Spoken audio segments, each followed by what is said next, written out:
We're live. Nice. Awesome. Hopefully you can hear me. I'm actually doing this through this webcam here, this Logitech. It's like a conference call webcam thing. And I put the microphone setting for this. So hopefully you guys can hear me. I'm actually doing this through my laptop here. I can hear you fine. Perfect. Lee Rowley is here. How are you, Lee? Good evening. I gotta remember to look at the webcam, not the computer screen here. All right. So I just wanted to talk about groomer burnout and why this is such a sensitive topic. It's a topic that really is near and dear to my heart, because not only did I go through it, I've seen a lot of groomers go through it and leave the industry, just quit their jobs because of it. And I want to talk about, oh wow, okay. I just Googled groomer burnout, and I thought my blog would come up, but there's a lot of other, I guess burnout is a big issue in any industry, right? So I just wanted to go through and just read this quote. Okay, first of all, let me just talk about why I believe burning out in the grooming industry is so prevalent. It's because in any other type of job, even in corporate jobs, people get burned out, right? But they can still go to work and they can still fake it. You know, they can still put on a fake smile and they can still kind of grind it out every day and just get through it. Grooming is different because we're working with live animals. We're working with dogs that are very sensitive to how we're feeling. We literally emit vibrations off of our skin. There's an article in the Groomer to Groomer magazine a few years ago, and I have it in my book that I referenced it to, but the title of the article was Golden Heroes.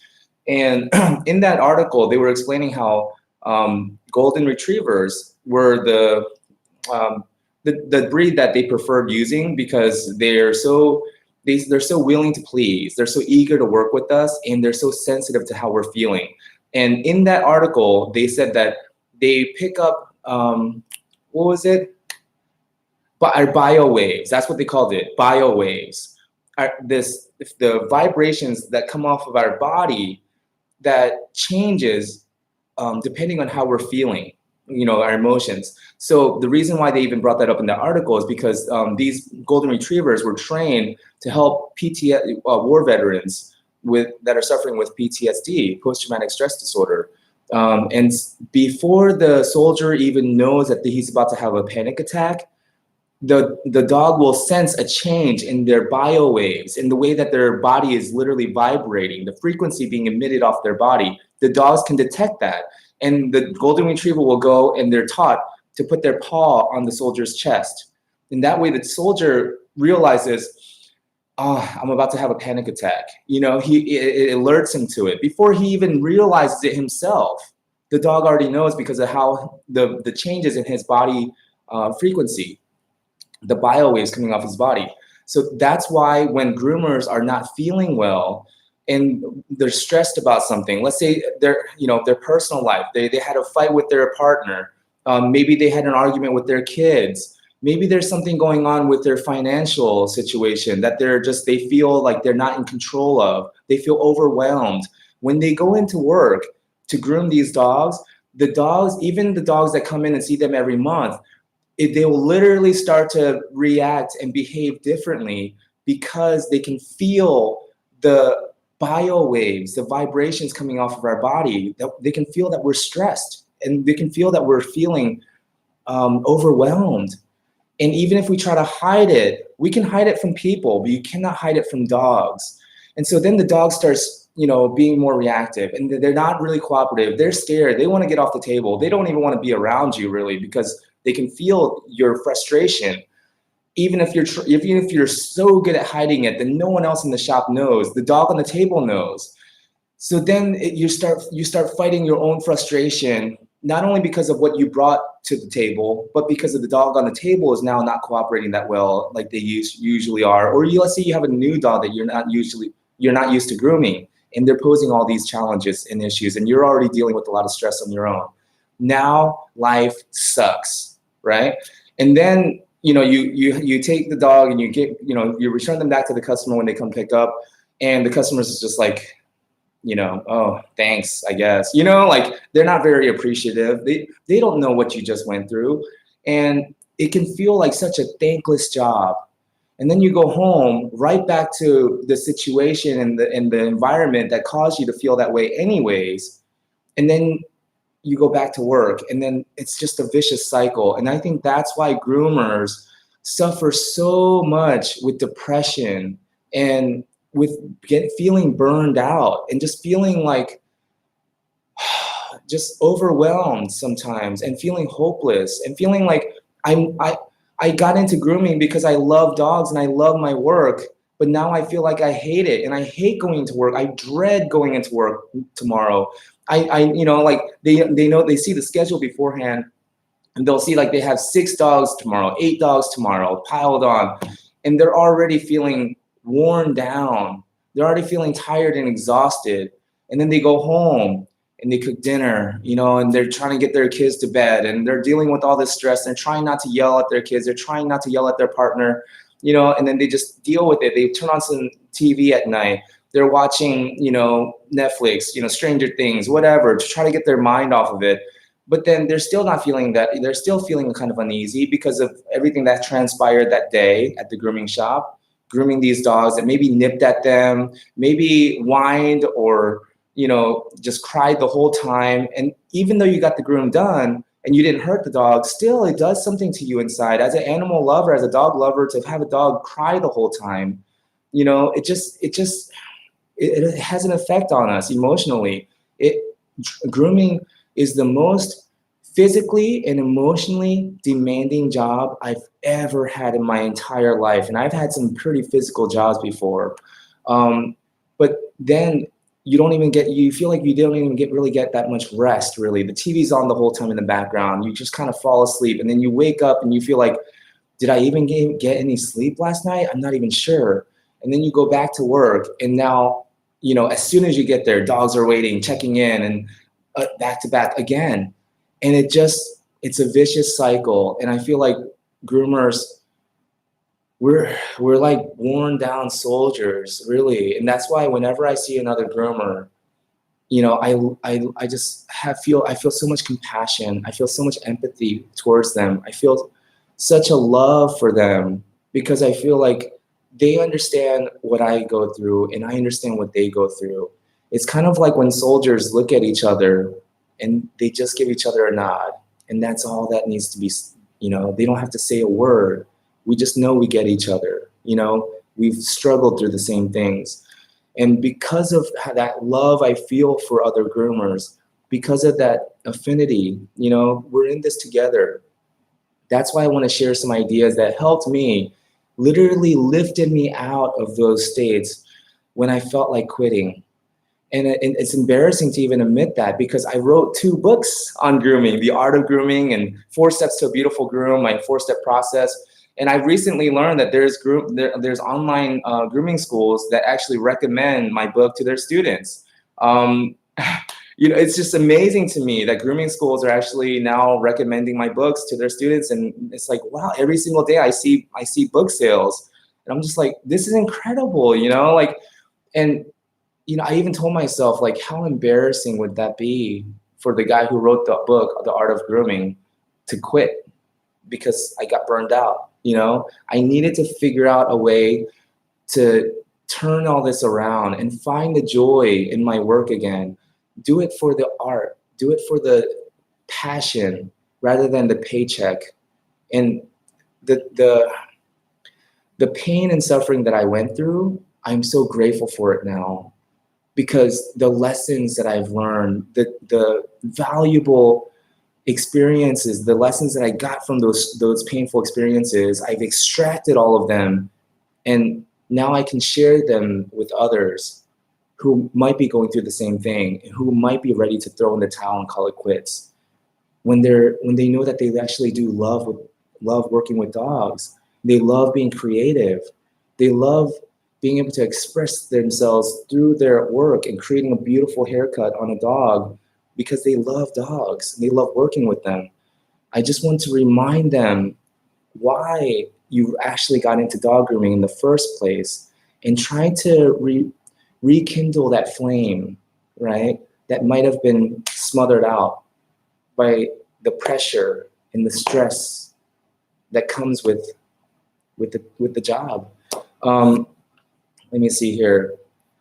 Lee says, okay, I just have no life. You do have a life. You wouldn't be able to type a comment if you were not alive. Lucy says, haven't had a vacation in 6 months and I'm so tired. Lucy, I understand exactly what you mean. And I'm so glad that you brought up the word vacation, because the word vacation, the root word is vacate. You know, it comes from the word vacate. What does it mean to vacate? It means to leave your position, wherever you are, you're vacating, you're leaving that space, right? So when we go on vacation, it literally means taking yourself out of the day-to-day routine, right? Just so that you can rejuvenate, so you can restore your spirit, right? That means that you don't even have to go anywhere to really go on vacation. You can go on vacation in the middle of the day. Just take a step, out, go outside for a moment and take a deep breath in and let it out. If anybody's watching this right now, try it with me. Just take a deep breath and let it out.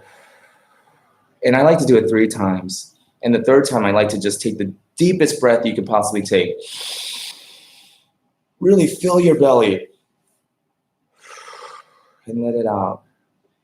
And that just reminds you that you are alive, and it just helps just reset your body.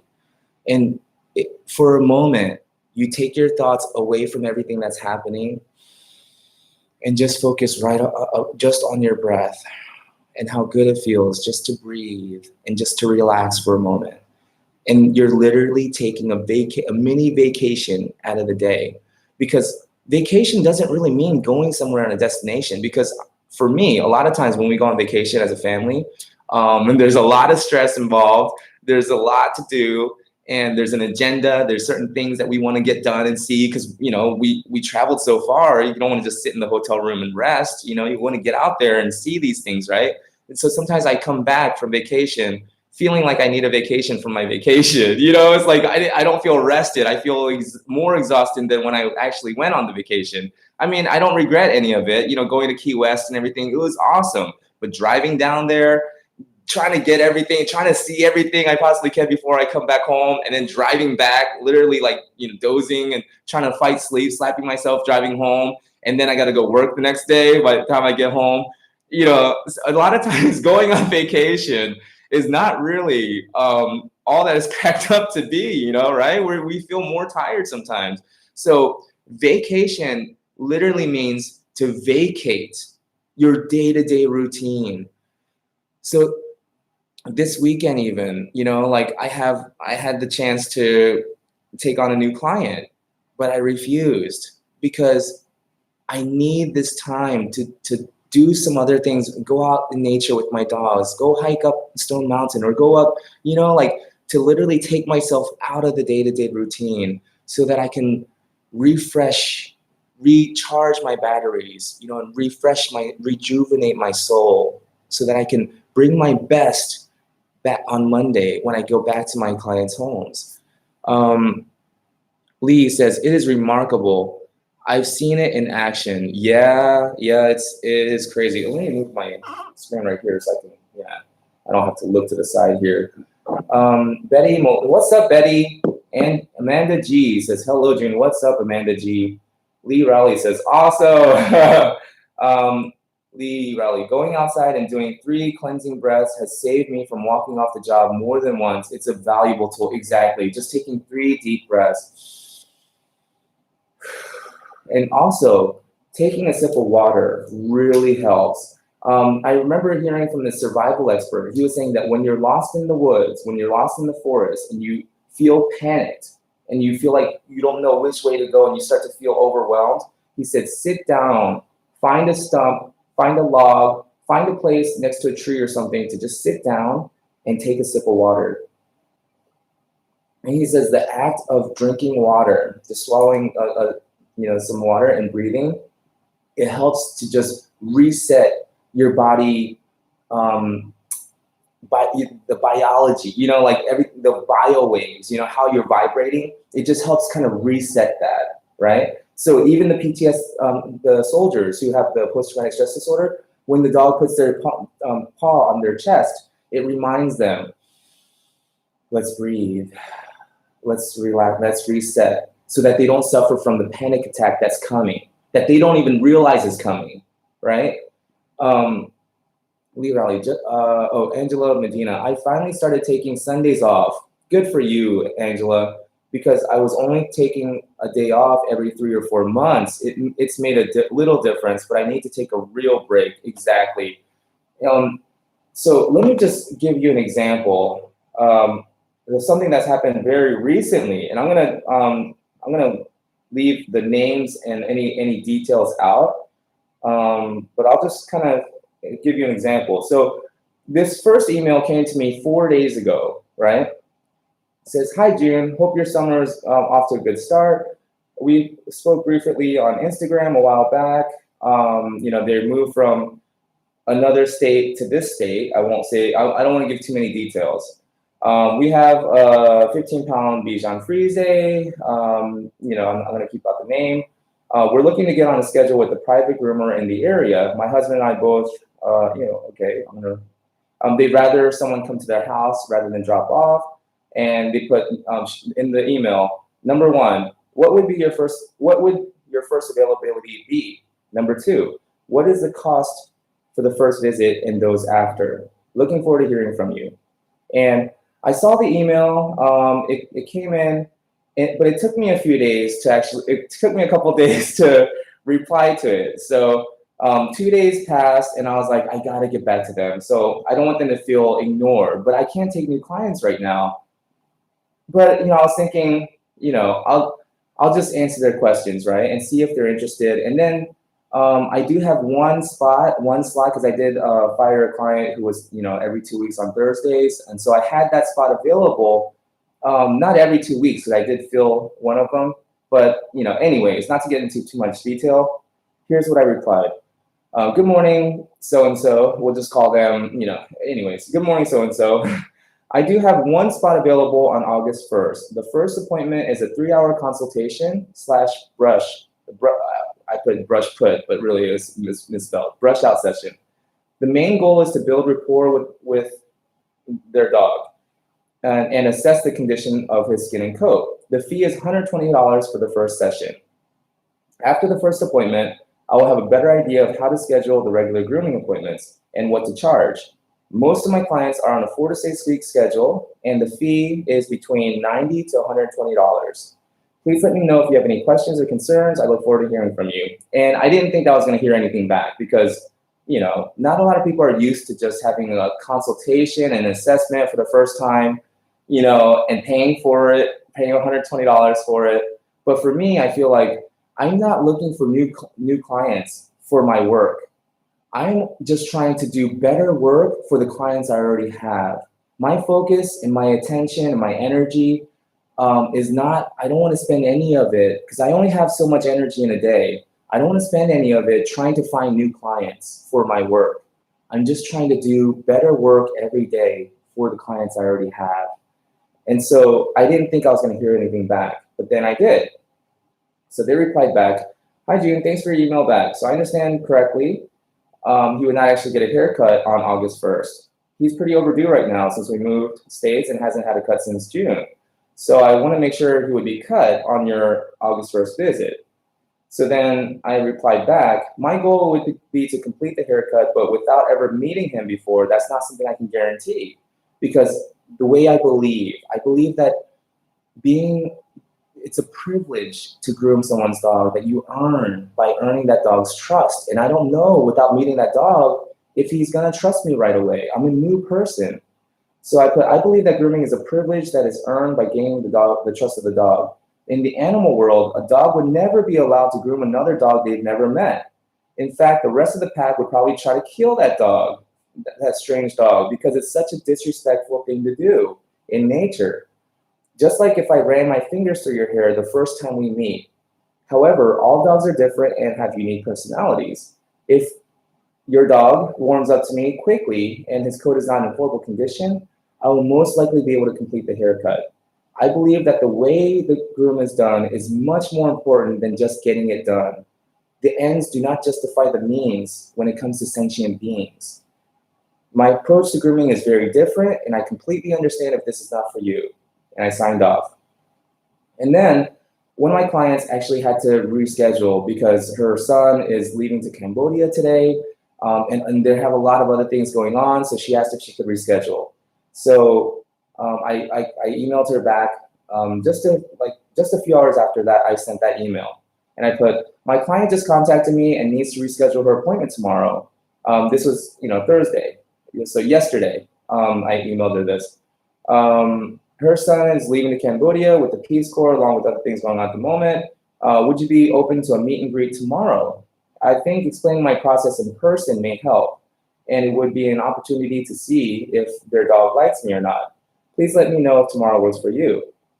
But then a few hours went by, and I was working on the dog yesterday. If you guys follow my Instagram or my Facebook, it was Lily, the Biva Terrier. It's spelled B word, but it's Biva Terrier.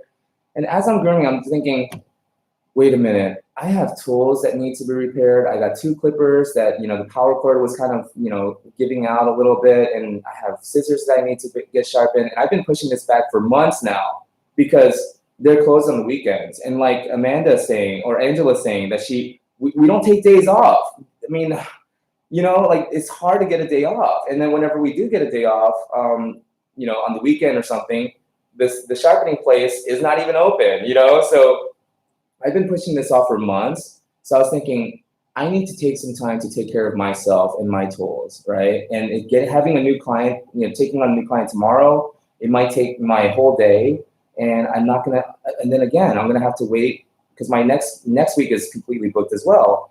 So it's like, when am I gonna actually have time to take my stuff to the clipper?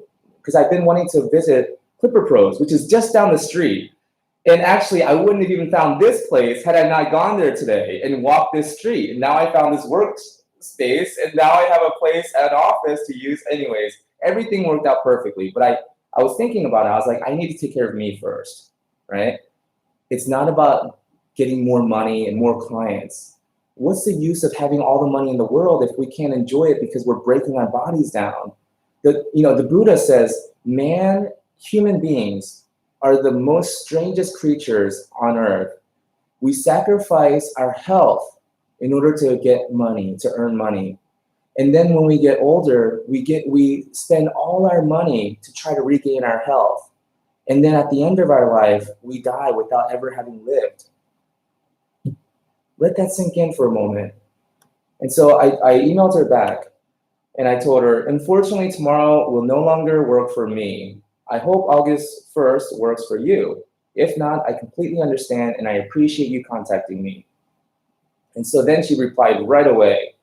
And she put, hi, June, apologies. I just got home from work and was talking this over with my husband. Bummer, we were going to say that tomorrow would have worked perfectly since we both work from home on Fridays.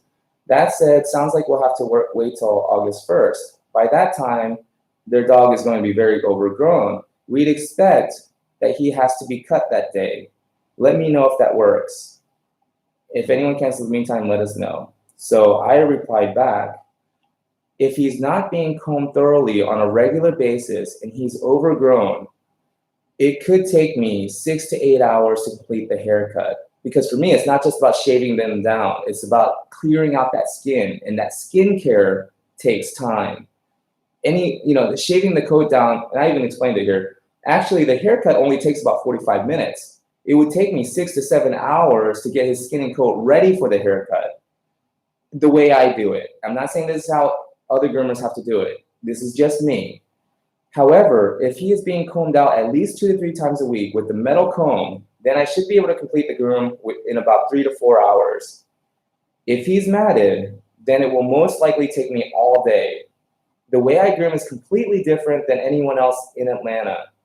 I'm focused on skin care rather than just shaving dogs down. The haircut is easy, and anyone can shave a dog. Maybe not anyone, but you know what I mean. Proper skincare takes time and a lot of effort. If you're just looking for someone to cut him short for you, I'm not the right groomer for you. And I haven't heard back. That was yesterday, so I haven't heard back, and I'm probably not going to hear back. And I don't care, because for me, I'm done trying to convince people of the value of my work. I want to do work that is meaningful to me for people who care, who value it, right? And how many of those people do I need? I don't need hundreds or 1,000. I couldn't possibly fit them all in my schedule. Right now I have 31 clients, and that is completely enough for me. And how much is enough? Enough is enough.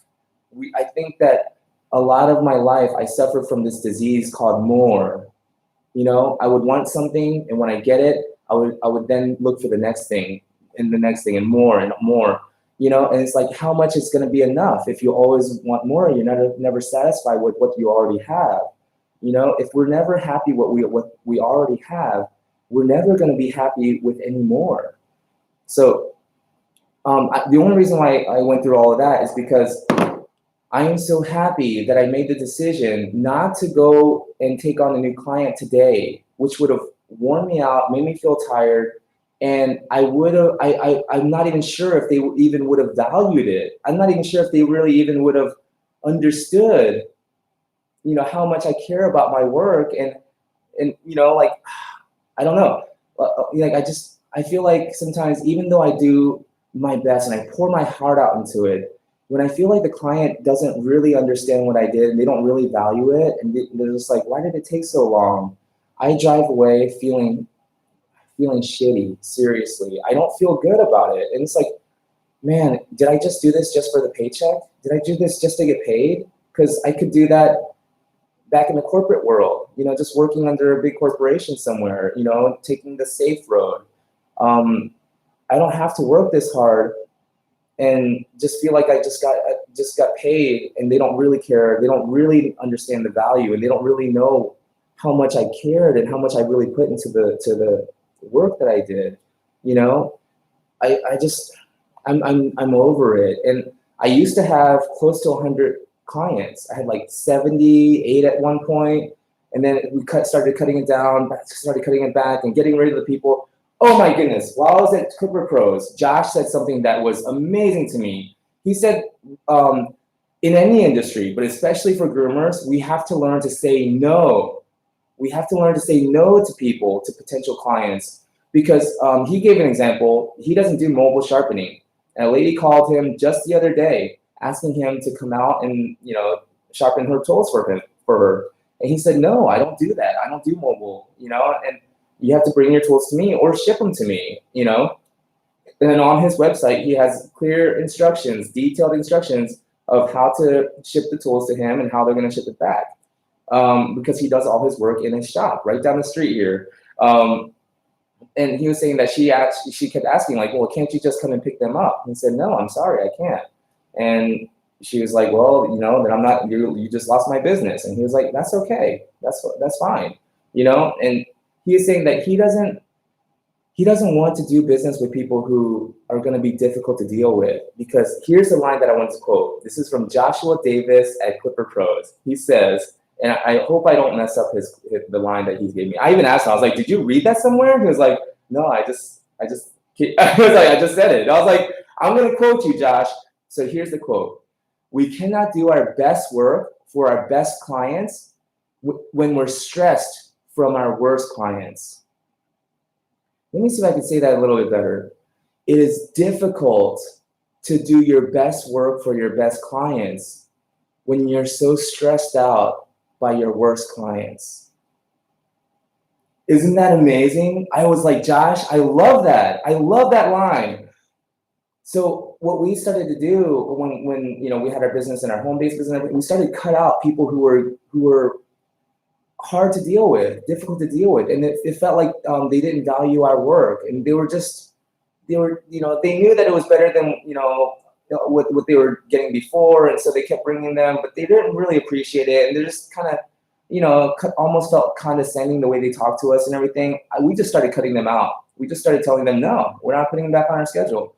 And I feel like it's so important for groomers to learn to say no to your boss, even if you're working at a shop and they say, we're going to put another dog on your schedule, hey, another dog just called and it's a collie. I know you said that you're got as many dogs you can handle, but you can take one more dog, right? This collie's coming in 30 minutes. No, I'm not doing it. And if that's what's going to cost you your job, if they're going to fire you over that because you've already established that I have enough dogs, I have as many dogs I can handle today, and I'm tired, and I have other things to do after I get off of work. And they're saying, no, we're going to put on another dog for you and mess up your day. Say no. I'm not going to allow that. I'm not doing that extra dog, And if they say, well, if you're going to be like that, we're going to have to fire you. Okay, because obviously this isn't the right shop for me. Just like a chef working at the wrong restaurant. A sushi chef can work as hard as he possibly can at an Italian restaurant or a Thai restaurant or an Indian restaurant, but if that's not really his style, if sushi is his thing, then it might be best that the Indian restaurant fires that chef so he can go and find a Japanese restaurant where he'll fit better, right? So a lot of times when you're struggling at a salon and you feel like you're always constantly butting heads with the owner, and you're not really seeing eye to eye, it might not be anything wrong with the shop itself or that owner. You might just be in the wrong restaurant. You might just be a chef in the wrong restaurant. And so it might be best that you get fired or quit so that you can find a better restaurant that is better fit for you. I hope I said that well. Garcia Joe, what's up? Hello. Angela, oh my gosh, that is so well put. I'm not sure because I haven't been keeping up. Oh, Skyar, Rachel, what's up, Rachel? How are you? But Rachel was my assistant, and fantastic assistant. Rachel, I really appreciate everything you did. But again, the reason why I brought Rachel on initially was because I was thinking, there's people contacting, and I could probably use a little bit more income. It would be nice to have a little bit more money coming in, a little more cash flow, but then, I was just like, no, and a lot of my clients were even telling me that they like the personal touch of being able to communicate with me directly through email. One of them was saying that she likes being able to ask me questions about her dog while she's scheduling, when I email her to schedule, the next grooms. So I realized, rather than trying to get bigger and trying to get more, I just want to keep it small. And I'm happy with the group that I have right now. And I just want to do my best to serve them the best I possibly can, to give them the best possible experience possible, right? And not worry about trying to get anybody else. And so, unfortunately, I had to let her go because, anyways. But Rachel, thank you so much for joining. Angela says exactly, Lee Rowley, you have to do it your way because that's the best for the dog. Exactly. And I'm not saying that my way is the right way. I'm just saying my way is the way that I came up with, that I'm comfortable with, that fits my personality, and that makes me feel good about the work that I did. And the thing is, some groomers that I've met, they were saying that they can't stand, taking a long time on a dog. They're like, it drives them crazy, makes them miserable. They want to get the dog done as quickly as possible. And I understand. I see some of the groomers that they're fast groomers. They were telling me that they already know that the dog is stressed because grooming is stressful on a dog. There's no way around it. I mean, there's no sugarcoating it. Grooming is a stressful experience for a dog. We're clipping their nails, doing a lot of stuff that scares them. And so they were saying they want it done as quickly as possible, maybe under an hour, hour and a half at the most, and they want the dog done. And that way that it's the least amount of stress for the least amount of time. I understand that. That's perfectly understandable. And if that's what makes you comfortable, that's what you got to do. It's about finding your niche. It's about finding your personal style. We're all artists. For me, I like to slow down, especially if the dog is nervous. I like to just slow down, maybe even give them a break, take them off the table, give them a break, go outside with them, walk with them, so that they have a different experience of me. We break up the day a little bit and then take them back on the table, reassure them. That's just my style. And it doesn't work with all dogs. And that's why I don't need to groom all dogs. Just the dogs that I vibe with and with the clients that I vibe with. I don't want to be the groomer for all people and all dogs. I don't want to be everyone's groomer. I want to be a specialist and specialize in a small niche. Seth Godin says it's not about trying to fit in the middle and trying to make a mediocre impact on the masses. He's saying, forget about mass marketing now. Those days are over. He's saying, go to the edges, the fringes. He calls it fringe marketing, and try to make the biggest impact on the fewest amount of people possible, viable for your business, because the fewest amount of people possible is 0, and then you have no income. So the fewest amount of people viable to sustain your business, so that you can earn enough income to continue doing what you're doing, at a comfortable, at a level that you're comfortable with. But you don't need any more than that, right? Enough is enough. Lee Rowley says, bingo, he seemed like an awesome person. Okay. Oh, Josh at Clipper Pros. Yes, he's such an amazing. I was telling Josh, I feel such a connection with you, because I was like, I can tell how much you care. And he shares information freely. He's seen some groomers just come there and hang out for a couple hours, and he'll teach them. He'll let them watch him do his work. He's so passionate about his work, and he cares about the people he's serving, and I could see it. Like it was obvious in the way he was doing his business and how he was treating me. I was like, Josh, the way I do my business is exactly the way you do your business. And you're trying to make a big impact on the few people that you serve. You're not trying to do, be everybody's sharpener. Just like the lady he told, it's okay if you don't use my services. I'm not your guy. I don't do mobile. Josh is a really special person. I'm so glad I found him. Again, I'm so glad I turned down the potential new client today in order to take care of myself, my tools, get rested today, spend some time with my dogs outdoors. I went to the gym twice today. I did my legs, anyways. And then I met Josh. And in meeting Josh, walking the street, I now found this workspace I can use, right? Incredible. Okay, so it's the right way. Okay, no. Okay, it's the right way for you. Angela says, well, what about opening a new salon and building your client base and now worrying about a bad review by cutting bad clients? How can one do that? That's a really good question. And she says, in my house call business, it's easy. I call the shots and we'll fire a client, but my salon is harder. Any advice? Yes. So in your salon, it is different, especially if you hire groomers. You always have to have that pipeline full of new clients coming in, so you can provide your groomers with enough work that will sustain them as well, right? And you also have to have enough business for yourself, and steady stream of regular clients, but also a steady stream of new potential clients in the pipeline, right? And then if you upset someone, they may put a bad review on Yelp or Google for your business or on Facebook. Here's my advice. Seth Godin, he's the author of 18 best-selling books, all about different ideas of marketing. He wrote the book, The Purple Cow, how to be remarkable, how to do remarkable work. And remarkable work, the way he defines it, is simply doing work that's worth making a remark about. Doing work that is so good that the client has to tell someone about it, right? That's Purple Cow. And then he has a book called Linchpin, being an artist, doing work that is risky, that might not work. People might not like it, and it's generous in nature. You do more for your client than they expect. This is what makes an artist, taking chances, doing more rather than less, and risking being fired for caring too much rather than being fired for caring too less.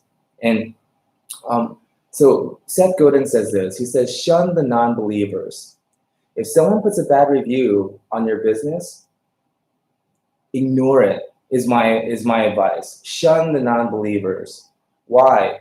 Because you're never gonna do enough to change that person who doesn't value your work. You see what I'm saying? And we only have so much energy in a day. You want to spend that energy on the people who actually care. It's about doing meaningful work for people who care. Because like Josh said, you cannot do your best work for your best clients when you're stressed out by their worst clients, by the people who just refuse to be pleased, who refuse to be satisfied, who are always looking for something to complain about. You know, if you don't want to get good at working with assholes. Seriously. My mentor, Ted Worley, I remember one time he told me that he charges $15,000 for a consultation. When he sits down at the board, like a table like this, and he sits down with the people that he's about to do a consultation with, he asks them about their family. He opens up some small talk, some conversation to try to get to know them. He says because he wants to see if they're jerks or not. And if he feels like they're jerks, he thanks them for their time.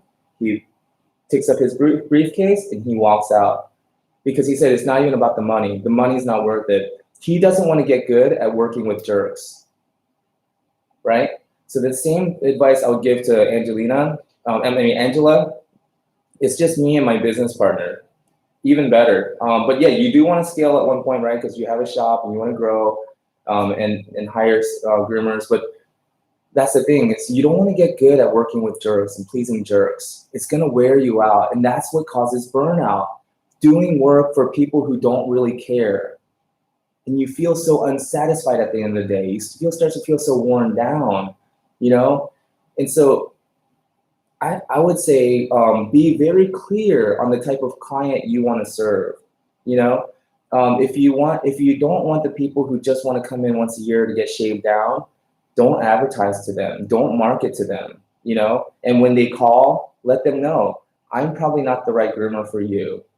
This is what I require. I would want you to be on a 4 to 6 week schedule. Make it very clear up front what you're expecting from your client, and then let them say, no, I'm not really interested, and let them go. Shun the non-believers. Seth Godin says he's never met an author who said, I read all my 1-star reviews and now I'm such a better author because I read all my 1-star reviews, He says he doesn't read his bad reviews. He doesn't even read his good reviews. He said he doesn't care because he's never going to write that book again. So what does it matter what anyone says about that book, right? And that's an author's point of view. But I love that. I myself also can say I've never met a groomer who said, I've read all my bad reviews and now I feel like such a better groomer. It's just not going to happen. And bad reviews are going to happen. You're not going to please everyone, and that's okay. Just accept that. We cannot control how others feel or behave. That's on them. What others do is their karma. If they put a unjustified, unfair, bad review on you, that is more reflection on who they are than what you are. Dr. Wayne Dyer says, when someone makes a judgment about you, it doesn't define you, it defines them. And a lot of times when people read those scathing bad reviews, myself too, when I go through businesses and I read the reviews and I read one that's really bad, you can hear it in the tone of the writing. They're just out to attack that business. People can tell, and the people who do agree with them, they're probably like them, and you don't want their business anyways, right? But the people who really do value what you do, and they're not even going to care about that bad review. Let it go. There's some bad reviews about me. There's some bad comments out there, and I used to really let it bother me. My previous YouTube channel, the one that now has 25,000 subscribers, or whatever. When it was in the baby infancy stages, I remember this one comment that came in that really bugged me. But one of them, there's another comment that actually made me laugh. This one lady said, I wanna hang you by your toenails and cut your balls off. And so I just laughed and I replied back to her because I wanted to have some fun with it. I asked her, I was like, you can have my balls. I'm done using them. I already got 2 daughters. I was like, I'm done using my balls. You can totally have them. I'm just curious, what are you planning on doing with them? Like, I'm just curious what you're gonna do with my balls. Not that I really care. They're yours once you have them, but just curiosity. What are you planning on doing with them? And she wrote back like, I'm not gonna go tit for tat with you, whatever. Just she was angry. But I realized looking back on it now, while I had her attention, I think the better question, the more fascinating question would have been, how are you going to hang me by my toenails? Right? I'm a heavy guy. I mean, that would be the logistics of it. Just like, wow. Now, when I think about it, I'm just like, that's fascinating. Like, because my toenails probably would rip off, right? I mean, unless I don't know. But anyways, who cares? Who cares what the bad things that people have to say about you? As long as it's not true about yourself, right? Here's what Wayne Dyer said that I really like. He said, when you squeeze an orange, what comes out is orange juice every time. You're never going to squeeze an orange and have grapefruit juice or apple juice come out. Why is that? It's because that's what's inside. Orange juice is what comes out when you squeeze an orange because that's what's inside. It doesn't matter who does the squeezing. It doesn't matter what time of day you do the squeezing. Your mother-in-law comes and squeezes it. It doesn't matter. Orange juice is what's going to come out. So he's saying when someone squeezes you, puts pressure on you, attacks you unfairly, if anger, defensiveness, resentment, if that's what comes out, it's because that's what's inside. He's saying don't allow other people to change you, right? Let that be on them. What people do to us and how they treat us is their karma. How we respond is ours. I hope that helps. Let's see. Lee Rowley, oh my God, I wish I heard you don't want to get good at working for jerks about 3 years ago. Exactly. We don't want to get good at working for jerks and pleasing them. They're never going to get pleased anyways. Oh, goodness, my legs. I worked out my legs today. Oh my goodness, my legs are cramping now. Let me prop it up on this chair here. I'm getting old, baby. Shoot, got a lot of miles on this flesh vehicle here. Okay, Angela says, very well put, makes perfect sense, awesome. Don't worry about the people who might say bad things about you because you're taking energy away, you're taking focus away from the people who really care about you. And you want to show up for them.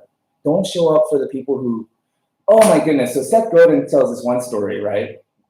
He was saying that he was working with Zig Ziglar, who was his mentor, and they were having this event that he was speaking at.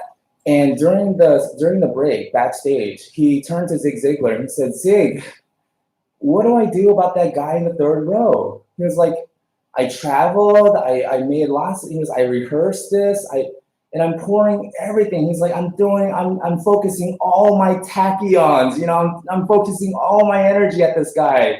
And he's just got his frown and I'm not getting through to him. He's like, what do I do about this guy in the third row? And Zig turned to him and he says, you're not doing it for the guy in the third row. He's like, don't worry about him. You're here for the lady in the front row who's on the edge of her seat, who traveled here to hear what you had to say. That's who you want to focus on. He's like, that's where you want to focus your energy. Forget about the guy in the third row. You're never going to get through to him. He's there with the frown on his face because that's who he is. He's like, focus on the lady in the front row who's on the edge of her seat. That's who you want. That's why you're here. I hope that makes sense in our group for grooming as well. Who cares about the person who's never going to tip you, never going to thank you? They just drop their dog off and they pick them up, and you can never tell if they're happy or not with your work. Forget about them. If anything, don't even schedule them again.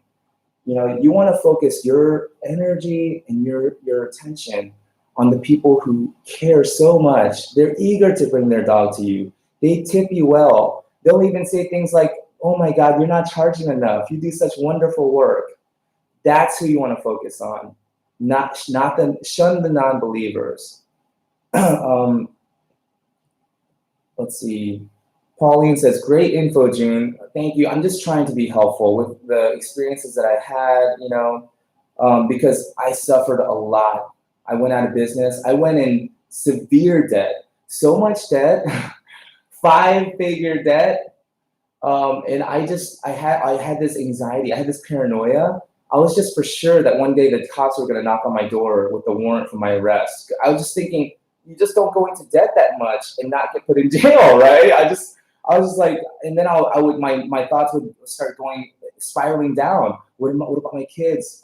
They're gonna have to visit me in jail. How am I? It's like, oh man, I can't take care of my kids, and oh, they're gonna grow up with the father who's in jail, and like, what are people gonna think about my life? Oh my goodness, my life is ruined. Why did I open up my own business? Why did I try so hard? Now I'm gonna end up in jail because I'm in so much debt. Like, it was bad. But. And then I went through a phase where I went out west and came back here and tried to work for other people. And it's just my personality and the way I want to groom dogs just is not a good fit for a lot of grooming shops. And so I went through a period where I was like, I called my old boss at the liquor store that I worked at back when I was like 20 years old, 19, 20 years old, like 20 years ago. And he was such an asshole, but I just forgot. And I was just thinking, he let me work a lot of overtime hours, and he, it was a steady paycheck. I even called him, and I was like, hey, can I get my old job back? As a stalker at a liquor store, because I was just thinking, I got 2 kids, I got a wife, I need a steady paycheck, and I feel so burned out with grooming. And he was like, what? Who are you? What? And I was like, never mind. I remember why I quit. Shoot, I don't even know what I was thinking. But anyways, I've struggled a lot. I went through a lot of heartache and pain, and I just want, if I can share some of the things that I've learned through going through that, so that other people don't have to. It's my highest privilege and honor to do so. Let's see.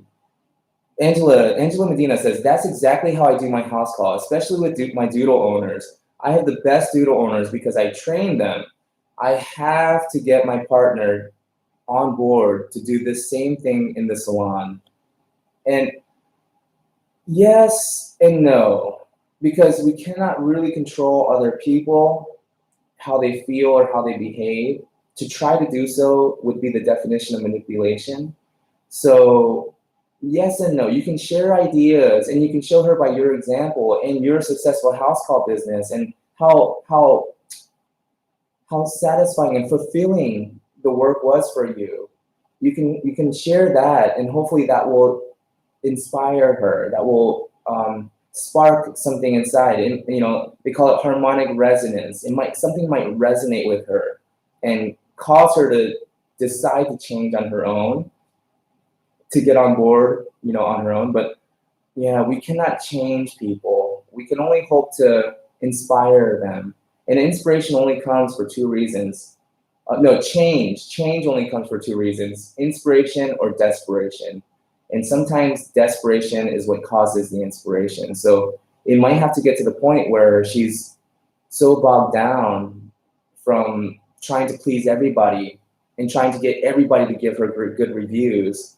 And, it might get to the point where she's just so desperate because she's so burned out, getting close to that burnout stage, where she might feel inspired to maybe get on board with you and have, adopt your philosophy. Angela says, I love Dr. Dyer. Exactly. What Dr. Wayne Dyer, he's such a wonderful teacher. Our favorite groomer, Patty, is in the house. Exactly. Well said, June. Well said, June, and loved reading your books. Wow, you already read both of them? Oh my goodness, thank you. And they are short. I made them short for a reason. I feel like I'm an unknown author, and these are my first books. I didn't want to ask too much from the reader. I wanted to just get it said, get to the point, and get it done, so I don't waste too much time. That way, if you didn't like the book or you didn't agree with the ideas and you didn't really enjoy it, at least I would not have taken too much of your time. That was my reasoning, to try to make it as short as possible. Let's see. Angela says, thank you so much. Yes, thank you. Wow, thank you, Angela. I'm so happy that this was helpful to you. Now, I wanted to share, the thing is, we have to, Simon Sinek says, working hard for something that you really care about is called passion. Working hard for something that you don't really care about is called stress. And stress leads to burnout, really. Because stress on our bodies, when we feel stressed, our immune system stops functioning properly. Our digestion system, doesn't function properly. You get the runs, and all that. Because here's why. Our bodies, biologically, we haven't changed that much from our, like thousands of years ago, from our ancestors. I mean, we have evolved a little bit, but not at the rate that technology is what do you call it? Like advancing now. Technology is advancing at such a rapid rate, at such a rapid pace these days, that our bodies, our brains, we are still using a lot of, to a certain degree, we're operating with primitive brains. We have this amygdala, which is what Seth Godin calls the lizard brain, which is right at the base of it's the first part of our brain that develops when we're a fetus. It's the oldest part of our brain, and it's the one that really has the most control. It's responsible for that fight or flight response. The amygdala, the lizard brain, basically all it knows is I'm hungry, I'm horny, I'm scared. And so that's a lot of what's running our programming. And so here's what happens when we feel stressed. When our ancestors, thousands of years ago, when they heard a rustling in the woods, right? Immediately their brain would say, that could be a tiger or a lion. It's gonna eat me. I better run. And so when they ran, and that's what kept them safe, because the other people who didn't run, they're no longer with us. Their bloodline stopped. So every one of us are descendants of the smart ones who ran, right? So, but when they're running from a tiger, their immune system stops functioning. Their circulatory, their digestive system, all of it gets put on hold. Why? Because if the tiger catches them and eats them, now, even if they're fighting off a bacterial infection, that's the tiger's problem now, right? Because you're done. Even if they were digesting some food, time out, because if the tiger catches you, who cares, right? So everything gets put on hold while you're running away from this tiger. But then once the threat is over, their body would reset and go back to a normal functioning, right? And that's how our in fight or flight, that's how our brain was programmed to work. Here's what happened these days, though. Now, the threat is never gone. We're constantly under that threat of attack from people on social media, our clients who might write a bad review for us. We're constantly under this state of anxiety, right? And that's what causes our body to start to develop illnesses, dis-ease, right? Dis-ease. You're not at ease anymore, so you develop dis-ease, right? And so then we start to feel unhealthy, and we go into work again stressed, and so this is why it's so important to just breathe and just reset and just remind yourself, right now, nothing is actually happening to me. Right now, I'm okay. There's nobody chasing me, there's nobody coming to attack me. Everything's okay at this moment, right? It's so important to just reset our body so that we can start to, our immune system works properly, our digestion system works properly, we get better rest at night, and then we go back to work better equipped to handle the pressures and the challenges of the new day. Now, I wanted to share a quick idea from Simon Sinek about why it's so important to find meaning in our work. Why I keep saying doing meaningful work for people who care, right? Because you want to feel appreciated and valued, but you want to do work that's meaningful for you, understanding why you do what you do, right? And Simon Sinek calls it the golden circle. I'll use this black ink here. It's this. So let's see if I can move this back a little bit here so you can actually see the whiteboard. Sorry for all the, if anybody has like sensitivity to motion. I'm not sure if I can actually move this. Oh, you know what? I think I can. Oh, there we go. Oh my goodness. Oh my goodness, that's so awesome. So I didn't have to move it right there. I could just keep it right there. Technology, baby. I'm an 80s baby, so I'm still trying to keep up with all this technology and everything. Okay, perfect. So I can move it up like that. Perfect. I can even zoom in. Oh my goodness, I love this webcam. Okay, look at this. I can zoom in and everything. All right. So the golden circle, Simon Sinek. If you haven't seen Simon Sinek's TED Talk called Start With Why, I highly suggest it. This is where I got this idea, start with why. Knowing why you do what you do is so important. And here's what he said. Oh man, okay, that's not working. Let's try this. Oh, okay, you can't really read that. I'll just kind of like that. So once you the Wi-Fi password. Anyways, so here's a circle, right? You guys see that? We're gonna use red. Okay, there we go. You guys see that? Man, it's kind of, yeah, I can't really see it, huh? Could you spell his last name, the Simon guy? Simon Sinek, S-E-N-I-K. No, S-I-N-E-K, S-I-N-E-K, okay? So, yeah, what is this? I have to draw my own. Okay, so there's a circle, right? And then there's another circle inside, and then there's another circle inside. So picture a bullseye, right? Get rid of some of these lines here. Okay. Oh, maybe it's right there. Oh my goodness, this is not really working out well. Shoot. Okay, so let me just draw one big circle out here. Okay, so I don't know if you guys can see that. Just one right here. Okay, you can kind of see that, right? Shoot, I should have planned this out better. Okay, so you can kind of see the three circles, right? So on the outside circle here, he's saying it's what. This is what we do, right? And then the circle inside that is how, right? That how we do what we do.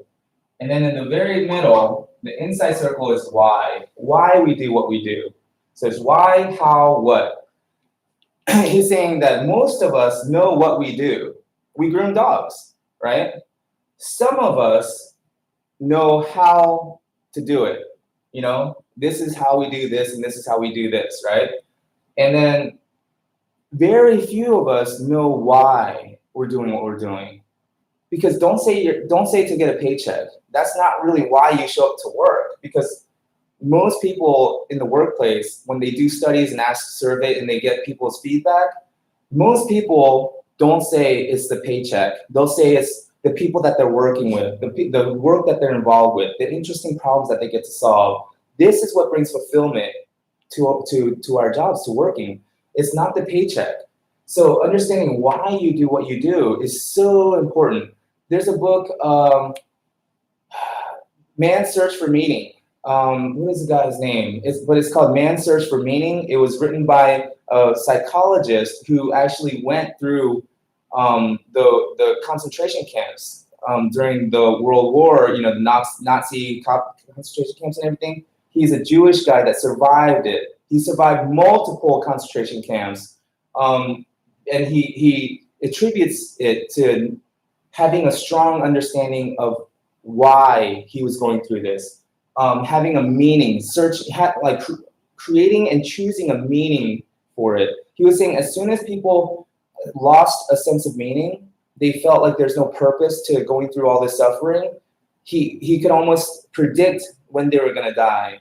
They would just die because they lost a sense of purpose for the suffering that they were going through. And the Buddhists, they believe that life is suffering, you know? So we have to decide for ourselves why we're going through this suffering. Choose a purpose for yourself so that it will mean something that you have suffered. So it'll be worth something that we were here, that we suffered. You know, we don't want to just suffer in vain.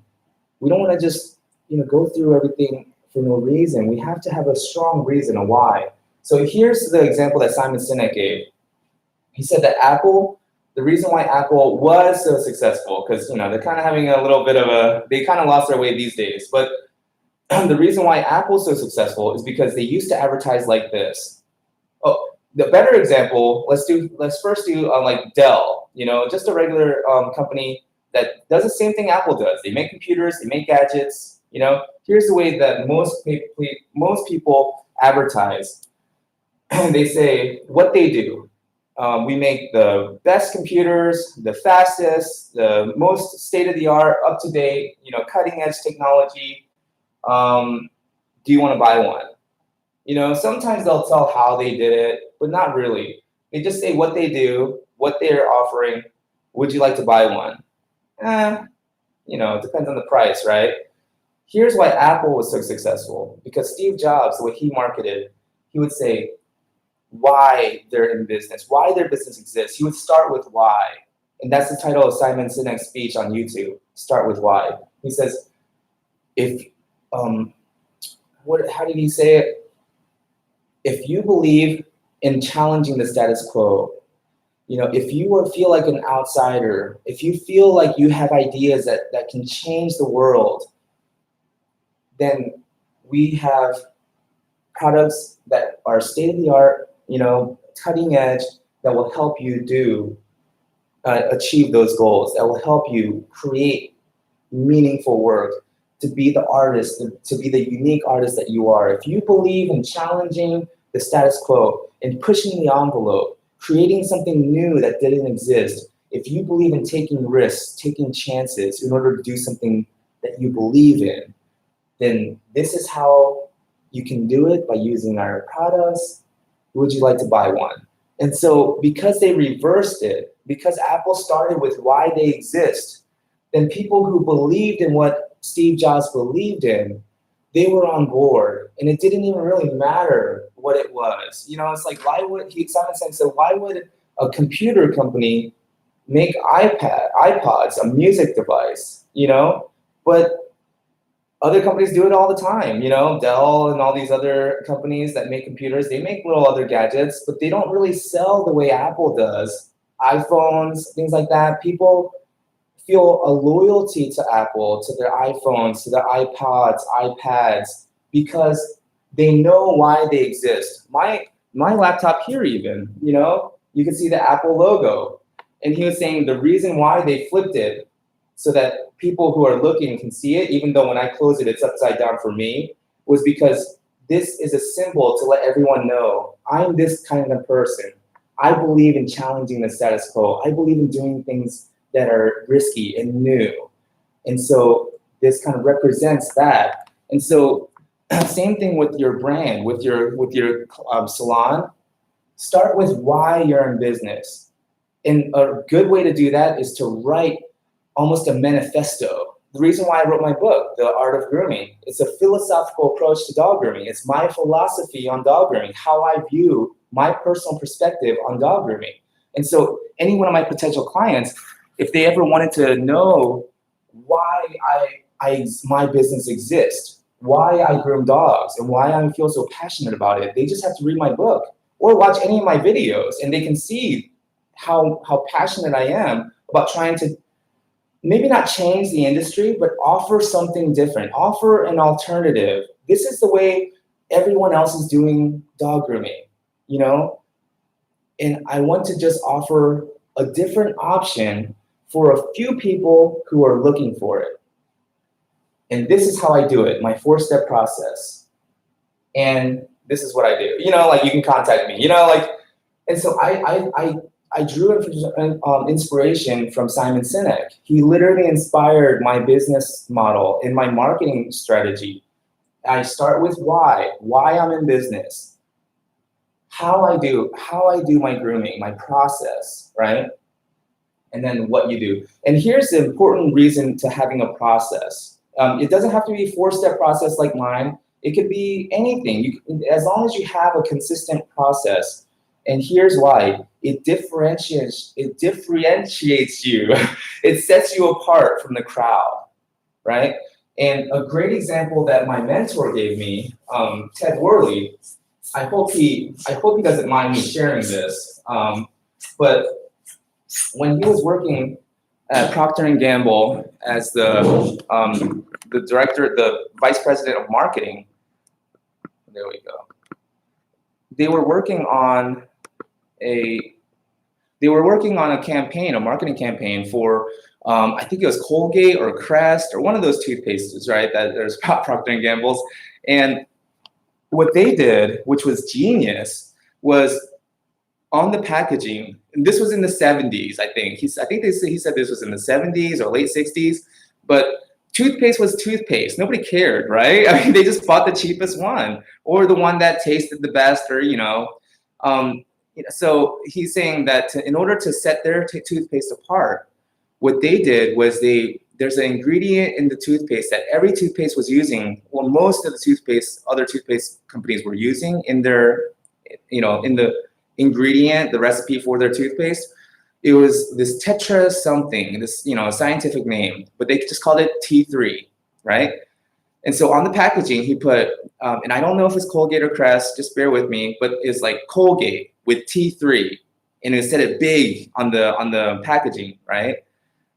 It flew off the shelves. Why? Because when the customer looked at the shelves to look at all the different toothpaste that they're flooded with, all these options, right? They just saw that Colgate has this thing called T3, and none of the others do. They did. That's the joke. They had the same ingredient but because they called it something different, they said Colgate with T3 or Crest with T3, whichever company it was. And they saw that the other ones didn't have this T3. They picked the one with the T3, even though they had no idea what it was. They just thought it was better. Why would they put it so big on the packaging if it wasn't this special ingredient, right? And so it sets you apart from the market. Shell, they have the V power, right? Chevron has Techron, you know, for gasoline. And what else? But anyways, yeah, you want to have something that you can call your own, something that's proprietary, right? Marcus Lemonis, I remember when one time, one of the episodes, Marcus Lemonis he has a show on CNBC called The Profit, where he goes and helps struggling businesses and helps turn them around. I remember this one episode, he went down to Key West, and it was a Key West key lime pie shop, and they did like millions of dollars in sales. They were shipping their key lime pies all over the world, and they were using Keebler crust, pre-made Keebler crust. And he was like, no. He was like, we're going to make our own crust in-house because it has to be something unique and special, right? And so with your salon, Angela or anyone who has a dog grooming salon, it's so important to have a unique process of your own and call it something, name it something. And when you market, when you advertise, you know, advertise that, you know, and just like when I make my dog grooming videos and everything, I'm always explaining my process. Step 1, build rapport with the dog. It's about trust. It's about that bond, you know, and sometimes it takes a while to build that trust. And step 2, clear the skin, prep the skin properly. Step 3, wash and dry. Step 4, finish, you know, do the haircut, finish and style. You know, that's my 4-step process. And I remember when I was in Arizona and I was managing a shop, I had the book. Well, I didn't have the book. I had my book, The Art of Grooming, and I would show that and I would explain to people my 4-step process. We called it the Furific Way when I had my shop in Buckhead that, you know, I went out of business, went severely in debt, but we called it the Furific Way. That was the name of our 4-step process, the Furific Way, because our shop was called the Furific Spa. And so when I went out to Arizona, I couldn't call it the Terrific Way anymore because I was actually managing a shop called Pampered Paws or something like that, and in Mesa. So I couldn't call it the Terrific Way. I think I renamed it the Pampered Way or the Pampered Process. That's what I called it at that shop because it was called Pampered Paws. I called it the Pampered Process. And I'll explain to you, it's my Pampered Process. It's 4 steps, build rapport, and it was the same steps. And when I moved to Utah from Arizona, one of the clients that was coming to me at that shop, she called me and she was like, is there anyone else that uses your process, your 4 steps? And I was like, I don't think so. I mean, not that I'm aware of, right? And I was like, it's just a process that I made up. And she was like, do you have a name for it? She was like, is there something out there where you describe your steps and everything? You know, do you have a book that you wrote on it? And I was like, no, I just call it my 4 steps. I mean, I don't know. And she was like, it would be so nice if you actually detailed it, outlined it, put something out there, you know, that details what your 4 steps are so that other people can do it. That's what inspired me to write my second book, The 4 Steps to a Beautiful Groom. And I wrote it while I was in Utah, and I published it. I put a date for myself. I wanted to give it to myself as a Christmas gift. So I stayed up late nights. I really worked hard on it to get it published and out by December 25th for Christmas Day. I think I missed it by 1 day, but still it was such a nice gift to myself just to know that I put it out there. I got it done. And so whatever the name of your shop is, try to come up with something that is unique. Like when I had the Terrific Spa, I called it the Terrific Way. When I was managing the Pampered Paws, I called it the Pampered Process. You know, just to give you some ideas. And it doesn't have to be my 4 steps. It doesn't have to be anything like mine. Just as long as it's something unique to you that reflects who you are and why you're in business. Let's see. Angela says, yes, thank you. That does make sense. Lee Riley, could you spell? Okay, cool. Thanks. Got that. Okay. Jessica Anderson. What's up, Jessica? Angela says, I'm a mixed media artist also. So pretty much everything I do is with passion. Awesome. Passionate people, we attract each other. Like attracts like. It's not a coincidence that you're here on this live stream. You know, it's harmonic resonance. We're vibing, literally vibing off each other. I can feel your passion, and you can probably feel mine. I'm in overdrive all the time. I create with passion. I groom with passion, and I stress with passion. Yeah, we're overthinkers sometimes. We get too much in our own head, right? And so, okay, here's one thing that I found very fascinating. Let me see if I can actually find the YouTube video that inspired this idea, because I don't want to just take from people and not give credit. Oh, that was an ad. I mean, she said, "Holy sh!" Okay, it's by Alan Ting, Allan. Last name is Ting. The title of the video is called "How to Bounce Back from Burnout in 3 Simple Steps." And Alan Ting, shared 17 years of research from the world's iconic leaders such as Oprah Winfrey, Tony Robbins, Arianna Huffington, and many others. Having been burned out from work himself and 1 step away from homelessness, he went on a personal quest to understand the work-life balance, a talk worth sharing. It is worth sharing, and that's why I'm sharing it. But it's on YouTube. It's the TEDx Talks. It's called How to Bounce Back from Burnout in 3 Simple Steps by Alan Ting. Let me just share those 3 steps really quick. It's called, the acronym is AIR. Let me see if I can turn this up a little bit. Oh, too much. There we go. The acronym is AIR. A-I-R. AIR. You can kind of see that. There we go. A little bit of shadow there. You can kind of see AIR. Anyways, just bear with me. Imagine that you can see this. AIR. And he's saying he likes this acronym AIR because, first of all, you want to remind yourself to breathe. Again, going back to our breath, right? And I remember this one monk, he was saying that our brain is like a monkey brain. You know, it's always chitter chattering, looking for things to do. And so when you breathe, it's calming that monkey brain. And while you're doing it, and this is the same as meditation, just focusing on your breath, giving your body a chance to just settle down. When we do that, our monkey brain is going to say, if you let's say you close your eyes, some people lay down. It doesn't matter how you do it, really. You don't want to complicate meditation. It's just bringing your focus and attention back to your breath. When you do that, he's saying the monkey brain, it's restless. It doesn't like to settle down. So it's going to immediately, jump to different thoughts. Oh, the laundry, we got to put it in the dryer. I think the laundry's done. Oh, what about the dishes? Are we leaving them in there too long? Oh my goodness, who's going to take out the trash? Oh my, the dogs, we need to take the dogs out. All this stuff, chitter chatter, chitter chatter. You just don't judge it and be kind to yourself. Be kind to your monkey brain and just gently, okay, yeah, we'll get to that. I understand. Thank you for bringing that to my attention. But right now, we're focusing on our breath. And gently bring your attention back to your breath, right? And he's saying every time you take a breath of air, it will remind you of this acronym AIR. So the first letter A stands for aspiration. Aspiration.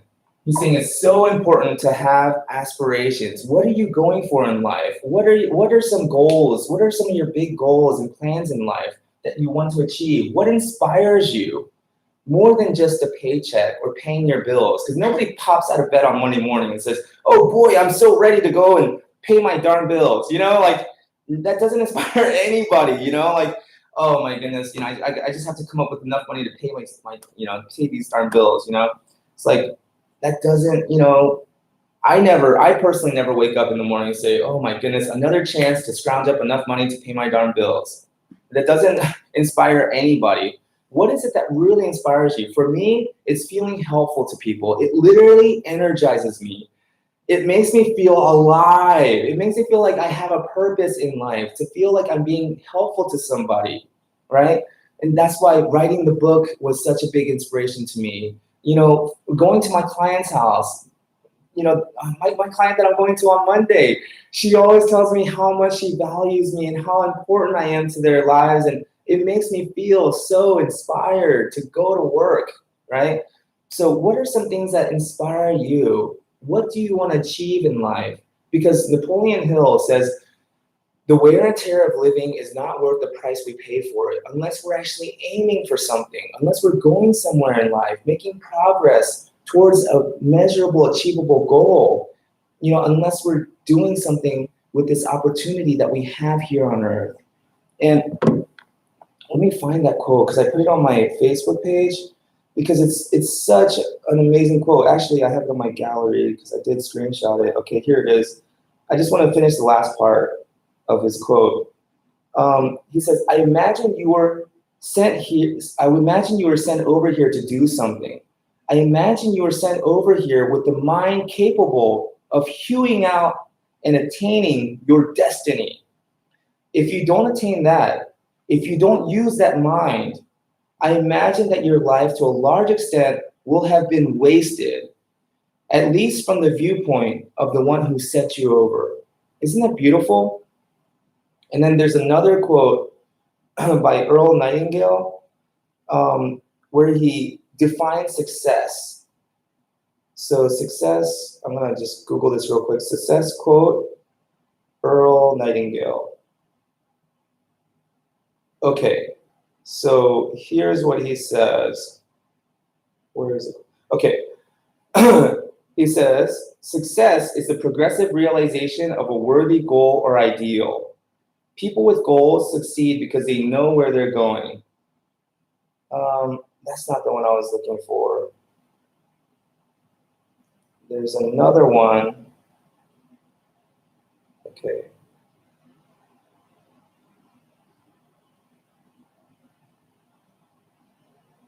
Huh. You know what? I know where I can find it. On my Facebook page, I remember, because I put a quote on there for success, and then a lady in Germany, one of my longtime supporters, years she's been following me and supporting my YouTube channel and everything. Sabine Bremer, because he put I put a thing about success, right? And then she asked the next question: what is success? Money, many customers, or other things? So I replied back with a quote from Earl Nightingale: success is really nothing more than the progressive realization of a worthy ideal. This means that any person who knows what they are doing and where they are going is a success. Any person with a goal towards which they are working is a successful person. Isn't that beautiful? That right there is my definition of success as well. Anyone who knows what they want and they're making progress towards that worthy goal, that's worthy to them, that's meaningful to them, that inspires them, aspiration. What are your aspirations? To clearly define that and start making progress towards that goal, you're already a success because you know what you want, you know where you're going, and you're making progress towards it, steady progress towards it. Because the wear and tear of living is not worth the price we pay for it unless we know where we're going, unless we're actually aiming for something. So the first letter A is for aspiration. What are your aspirations? What inspires you? Be clear about that, right? The next one is integration. Integration. That means integrating your work-life balance. He's saying we cannot just be all about work and go, go, go. But then we can't always just be relaxed and just spend time with our family either, because then you're gonna go broke, and you're not really being helpful to anyone or being of use or of value to the rest of society if all you do is just lay on the beach, right?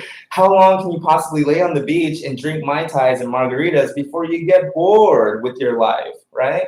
So it's integration, finding a good work-life balance. And Alan Ting, he was saying that rest is a big one. It's almost like we wear it as a badge of honor. Oh, I only got 3 hours of sleep last night. I only got 4 hours of sleep. Like, aren't I such a hard worker? No. You want to get plenty of rest because our body needs it. Our brain needs it to reset. Dreaming, they're still trying to figure out. They're still finding out more and more information about dreaming. But dreaming is our brain's way of processing the things that happen during the day and storing it away and organizing it for us. And we need this. They have scientific proof that if you go days without sleep, your brain will literally shut down. You'll start hallucinating. It will start to force you to get the rest that you need. So rest is super important. And finding that work-life balance, which is why what we're talking about, taking days off, saying no to some potential clients or even the clients that you have. If they say, oh, can I schedule on this day? But you had that day scheduled to maybe go see your kid's softball game. Then you say, no, I can't. Because getting that extra money, getting that extra paycheck might be nice.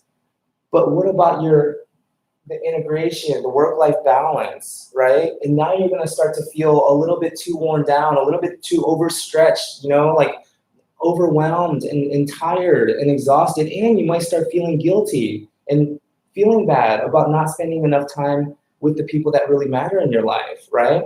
And so integration is a big one, right? And that's why this weekend I had originally scheduled it off so I can go up to see my daughters this weekend, but that's another story. Things didn't work out, so I'm actually off tomorrow, which is okay because I was actually going to do a lot of emails and try to catch up with scheduling my clients. I can actually now do that tomorrow, which means I can do this stream tonight. So everything does work out.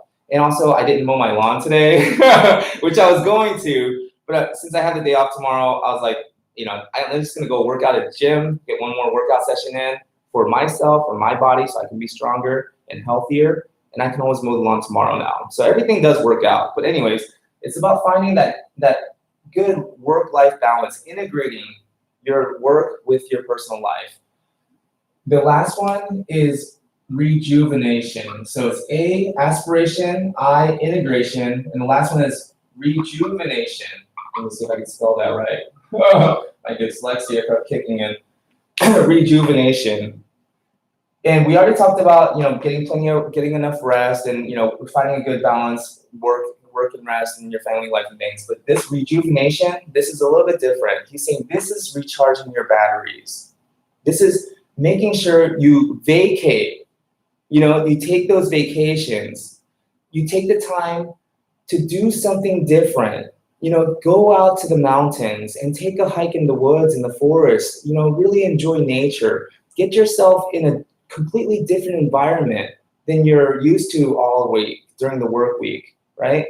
By doing that, you're rejuvenating, you're recharging your batteries, and you're refreshing your soul, right?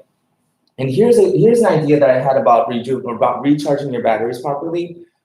So I was using my Dremel. The Dremel is a tool that we use to file dogs' nails, and it's like it was out of battery, so I had to put it back on the charger, and I was like, all right, I'll just do other things, and I'll just file the dog's nails at the very end of the groom, give the charger a little bit more time, give the battery a little bit more time to charge.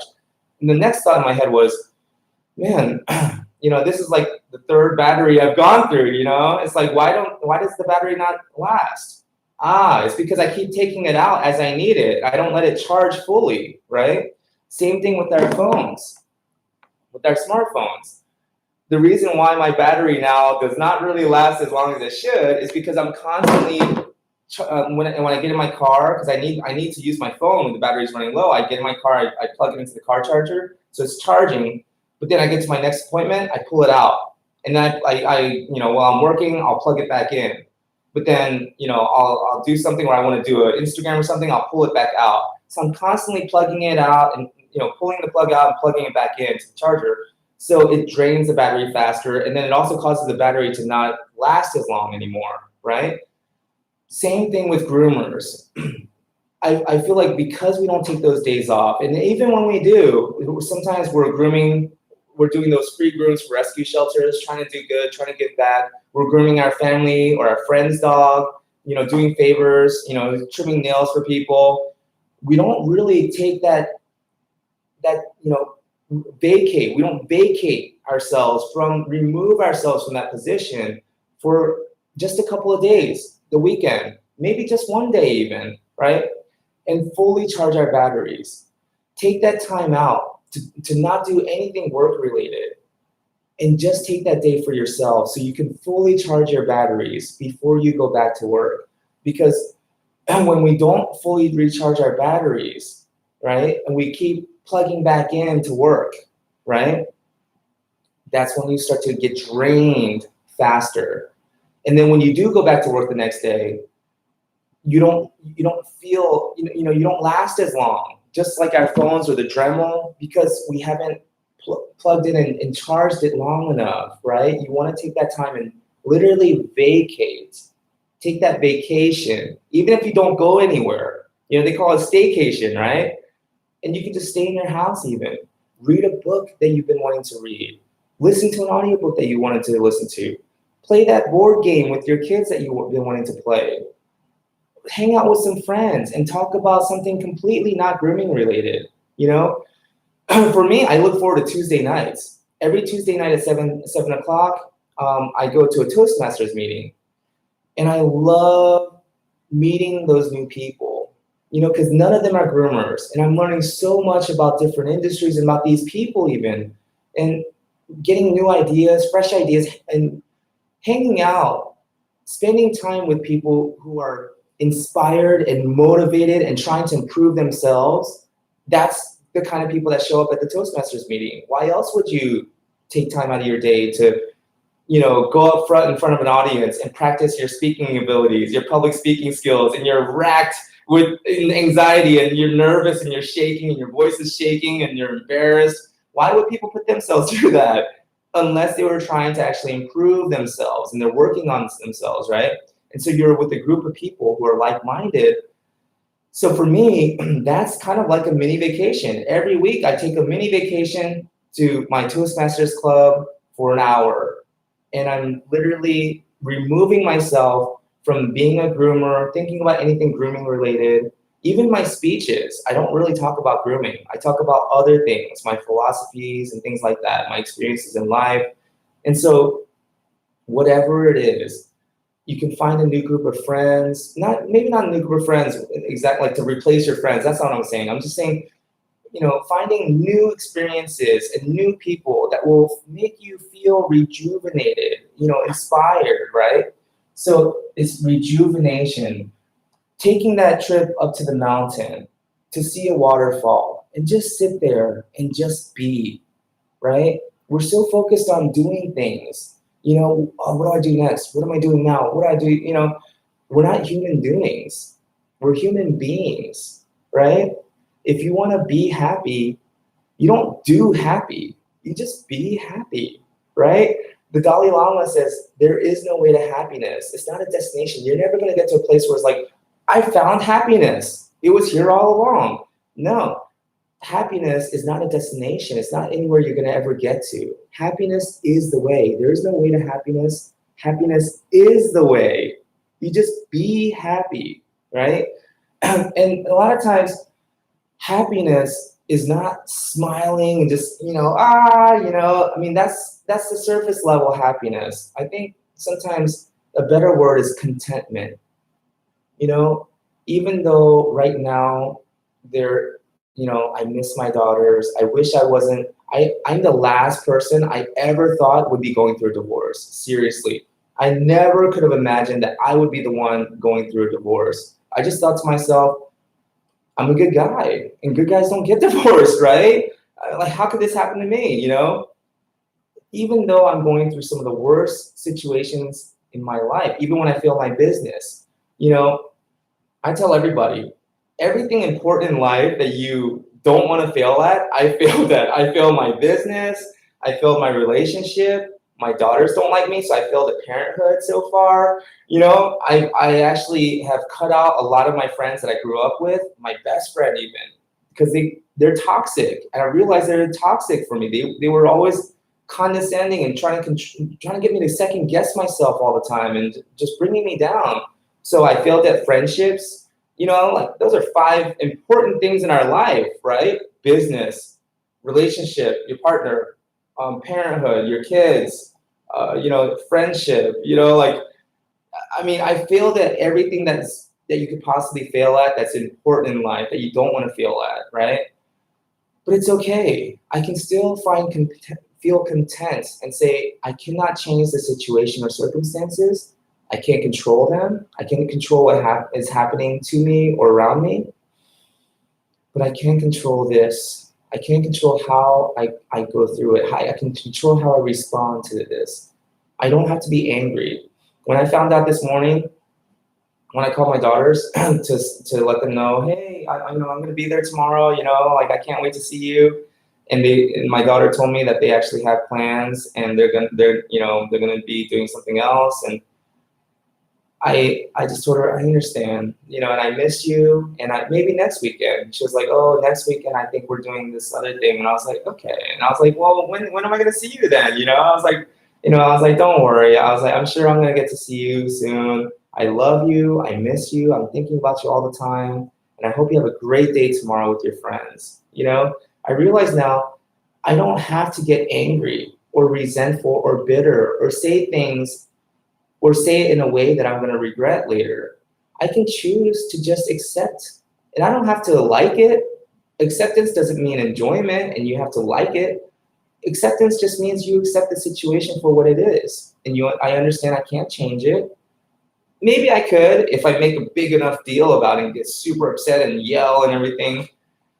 But really, even if I got them to change their plans tomorrow so I can go up and see them, if I did it in that way, would I really enjoy myself? Would we really have a good time together tomorrow? I don't think so. So I realize now, no matter how bad I perceive the situation to be, I don't have to react negatively to it. I can respond. I can choose to respond. Responsibility, right? The ability to respond. I can be a more responsible person and choose to just be calm, be cool, right? And so I really like this air. Every time you feel yourself getting overwhelmed, right, with stress, with anything, a dog on the table is just, and every time you're trying to do the feed, and every time they have their foot on the table, every time you're about to make a cut, they lift their leg. And you're like, oh my goodness, now I gotta brush it out again. And you're about to cut, and they lift their leg. It's like, and you got this other dog waiting on you, or a client coming in a few minutes, and it's like, sometimes I even find myself kind of like pleading with the dog, like, please stop, and then that's when I realized I need to stop. I need to take a minute, right? Let the dog down, walk away, take yourself out of that situation, out of that environment, just for a minute. You don't have to, walk home, walk out, quit your job, go home, call it quits. No, just put the dog away. If you work in a shop with kennels, put the dog back in the kennel. Give them a minute. You yourself go outside for a second, and I don't smoke cigarettes. I don't really endorse or recommend smoking cigarettes. It's bad for your health. But if you do smoke cigarettes and that is a way that you calm down, then yeah, go out and say, I'm gonna have a smoke break for a second. If coffee is something you enjoy, let them know, hey, I'm gonna go have a sip of coffee real quick. Or just a bottle of water. Hey, I'm gonna step outside, I'm gonna take a sip of water, I just need a minute, right? And go outside, just take a sip of water. Just like when the survivalist said that when you're lost in the forest, rather than run and work yourself up into a panic, sit down, breathe, and take a sip of water, right? And when you breathe, when you take in that deep breath, and I recommend 3, right? In, out. And then the third one, the last one, take the biggest breath you've taken all day.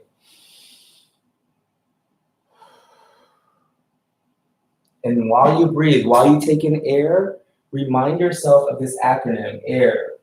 What are your aspirations? What is it that really inspires you to do what you're doing, right? Why did you get into this in the first place? And what are you looking to try to achieve in your life that would be meaningful to you, that will have made your suffering during this terrible privilege to exist, like Jordan Peterson says, this terrible privilege we have to exist here on this earth plane. What makes the suffering and the pain that you're going through, what would make it worth it so that you would not have suffered in vain, right? Think about that, right? Aspirations. And then integration.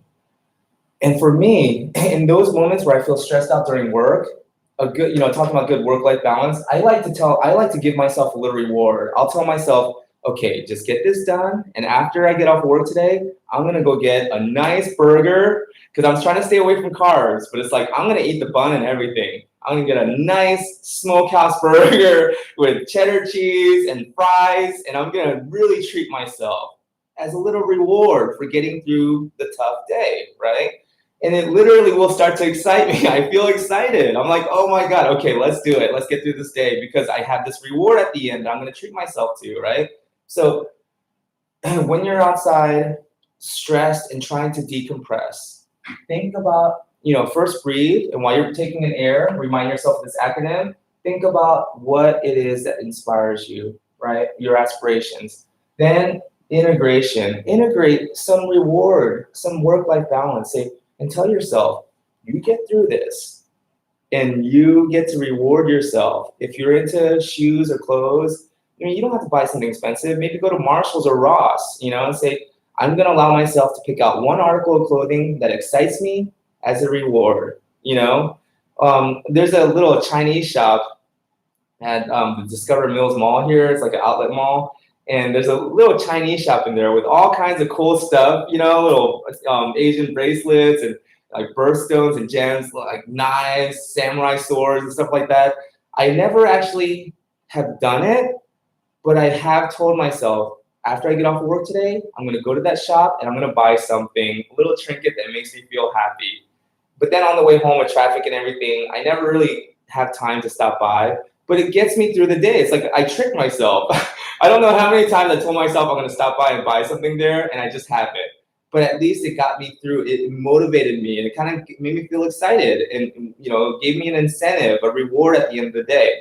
So while you're outside, taking your smoke break or a coffee break, or just to breathe, your aspirations, your integration, give yourself a little reward for the end of the day. Tell yourself that at the end of the day, I'm going to get some burger and fries. I literally did that the other day, yesterday. I stopped by, but I realized I didn't bring my ID, so I can't order a beer. And what what good is having a burger and fries if you're not going to enjoy a beer with it, right? Just my opinion.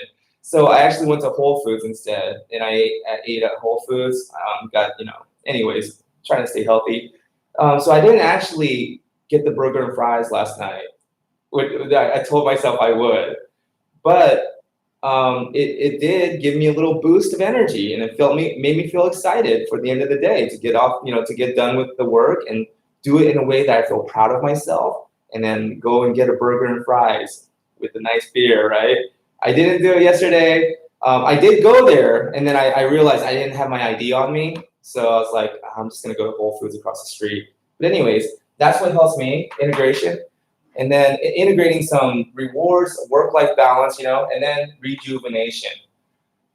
While you're standing outside, taking a breather, decompressing, not thinking about the dog that you were just grooming that was stressing you out, or your coworker that you just got in an argument with or had a disagreement with, or maybe she just was passive aggressive and just making these snarky comments, making you wonder, like, was that meant to hurt my feelings? Because it kind of did, and you start feeling upset, right?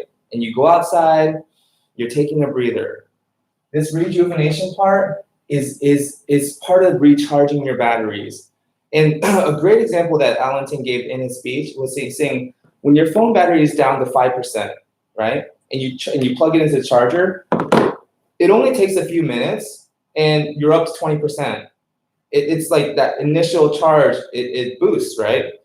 But then if you want to charge it to 100%, it's good to charge it overnight, right? Let it charge for longer. But by going outside and just taking that few minutes to breathe, you'll literally feel a little boost of energy, because you might be down to 5%. Your patience level, maybe just your internal batteries may be down, running low at 5%. By going outside and just taking a few minutes to take in that breather, you'll feel a boost of energy. You'll literally feel rejuvenated, at least enough to get through the day. And your batteries will go from 5% to 20% pretty quickly, right? And then you can actually, get through it, right? And then at the end of the day, vacate. Take yourself out of that environment, even in your mind. Don't stay there in your mind. Literally move on to other things so that your mind gets to recharge itself and it doesn't linger on the day and the bad and negative things that might have happened. So you want to rejuvenate. And also a nice little thing is to just think about what you might do on your day off, what you might do on the weekend. It would be fun to go camping with my dogs, or I think I might take my dogs, up to, Helen, Georgia, and see the waterfalls, things like that. Just think of ideas of what you might do to treat yourself on your day off, and then when you practice this acronym AIR, and then you go back into the shop, and then you get your dog back on the table, you will literally feel better and more calm, right? And you'll feel better because you just giving your internal battery a boost from 5% to 20%. Just like when we charge our phone for just a few minutes when it's down to 5%. A little boost, the initial boost, right? And then the dog on your table will literally start to respond to you differently. They'll literally start to cooperate better, because not only did you get to take a break and recharge your batteries, you gave the dog the same opportunity as well, right? And so that really helps me a lot. So let me get to this. So Jessica Anderson, I said hi to Jessica Anderson. Angela Medina. Okay, I already read that. Lee says, notice and watch it go by. She's probably thinking about, the thoughts that come in our brain, the monkey brain, the chatter that goes on when we try to just relax and just focus on our breathing. The chatter that goes on in our minds, all the different thoughts that pop up. Yeah, Lee is saying, notice them, observe them, acknowledge them, and don't try to deny them or even try to condemn yourself or judge yourself or be too hard on yourself. Be kind to yourself and be kind to your monkey brain and just say, thank you for bringing that to my attention. But right now, we're focusing on the breath. This is what we're doing right now. Lee says, every time I've taken a job or promotion just for the money, I have regretted it. Exactly. And that is the same sentiment of almost every single person that has ever been interviewed about this all over America. And I think it's even safe to say all over the world. It's almost like selling your soul, and Les Brown makes a really good point. He says that Monday morning is the highest rate of heart attacks. People have the heart attacks the most on Monday mornings between the hours of 8 and 10 because they're going to jobs that are literally killing them. The stress is killing them. They're literally dying to go to work. So this is Les Brown's joke. He was like, some of y'all might consider not going to work on Monday, right? Because it's literally killing you. You have a heart attack on your way to work or when you get there. You see that boss that you hate, that supervisor that's just breathing down your neck all the time, that you can never please, or a coworker that's always, manipulative and getting people to dislike you and spreading rumors about you. And you literally start to feel this anxiety and stress, and then you have your heart can only take so much. Brian Tracy says that if you're working at a job that does not fulfill you, that does not make you feel inspired to go to work, jump out of there, get out of there the way you would get out of a burning building, because that's literally what it's doing to all your creativity, your aspirations, your dreams, all your potential to create something that's worthwhile and meaningful to others is literally burning it all down like a burning building. So he's saying if you go into a job that you hate, get out of there the way you would get out of a burning building. Run out of there. Because it's literally burning you out. It's literally causing you to feel like you're dying. Lee says, I know this is geared for groomers, but I can tell you it's relevant for non-groomers too. I'm not a groomer, but all of this makes 100% sense to me. It's so valuable. Oh my goodness. Thank you so much, Lee. My whole goal in life, I feel like my purpose in life is to try to help others. Ever since I was a kid, I always wanted to be a pastor because my mom's pastor when I was a kid. When things got really rough in the house and I would feel so scared as a kid, terrified, and he would come sometimes, not all the time, but he would come as much as he could.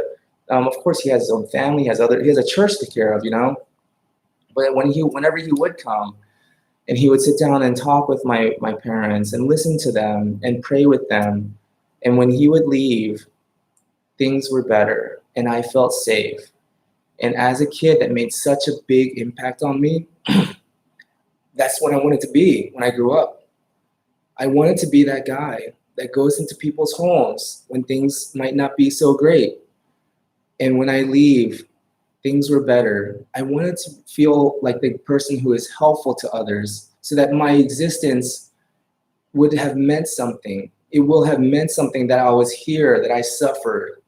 But let me take the lessons that I've gotten out of my suffering and pain and offer something of value to others so that I feel like my life would have purpose. And Lee, I really appreciate that validation because by you saying that makes me feel like I literally am living the dream that I had as a kid, my aspirations that I had as a young kid.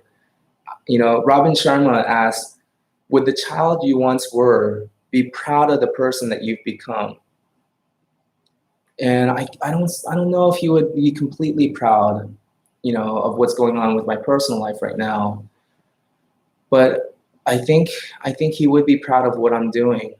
especially right now at this moment, taking the time, I rather than go home after the gym and just sleep and say, I know I made a promise to the people who support me, the audience who would miss me if I stopped showing up.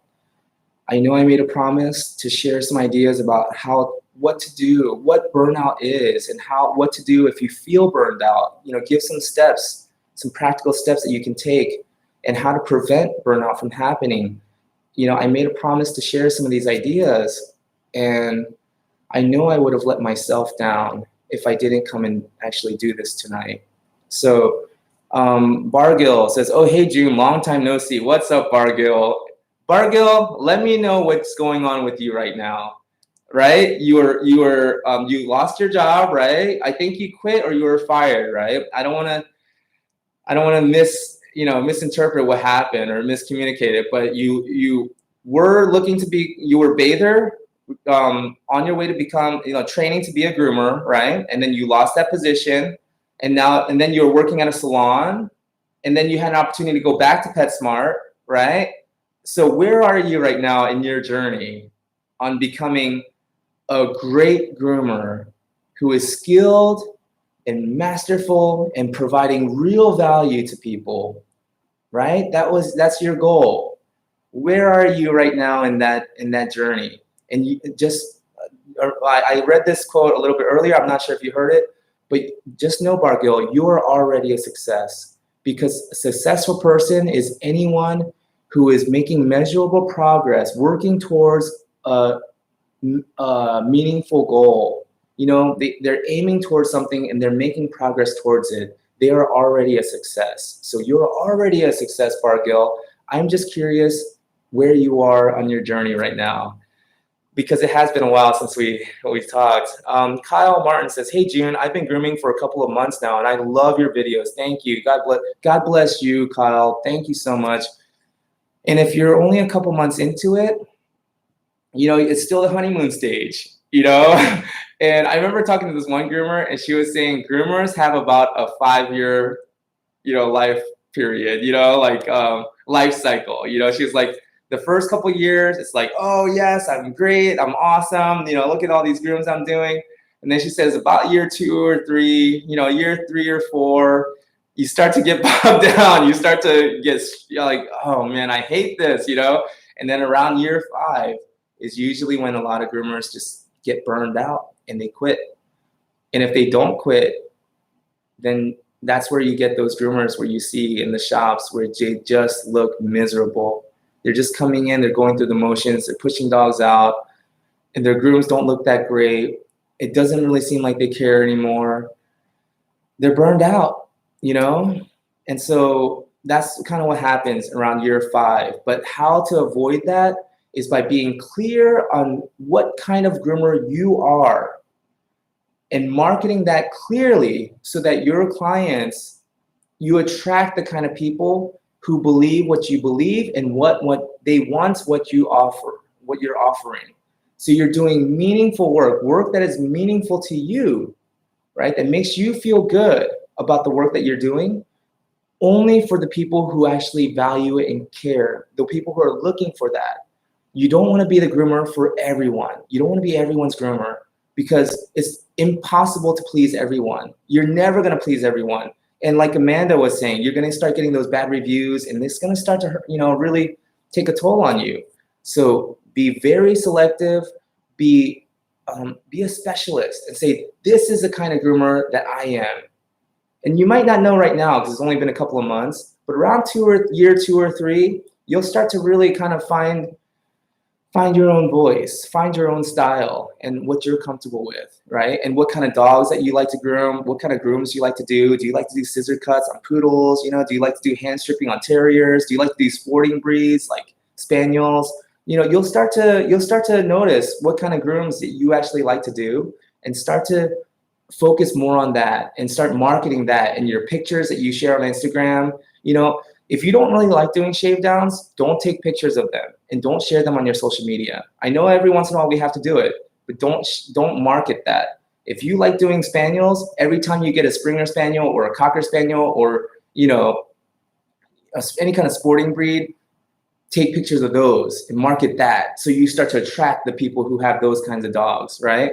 And so that will help you have longevity in your career. I'm in year 9 and I'm more inspired than ever. I'm more fulfilled than ever before to wake up every day and groom my clients' dogs, and I really feel like I had to go through all of that. And I had to get right to the edge where I was about to quit grooming. I was about to just walk away from the industry.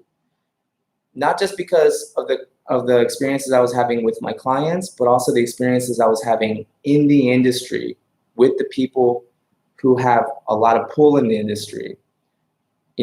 I experienced and saw things that made me very upset.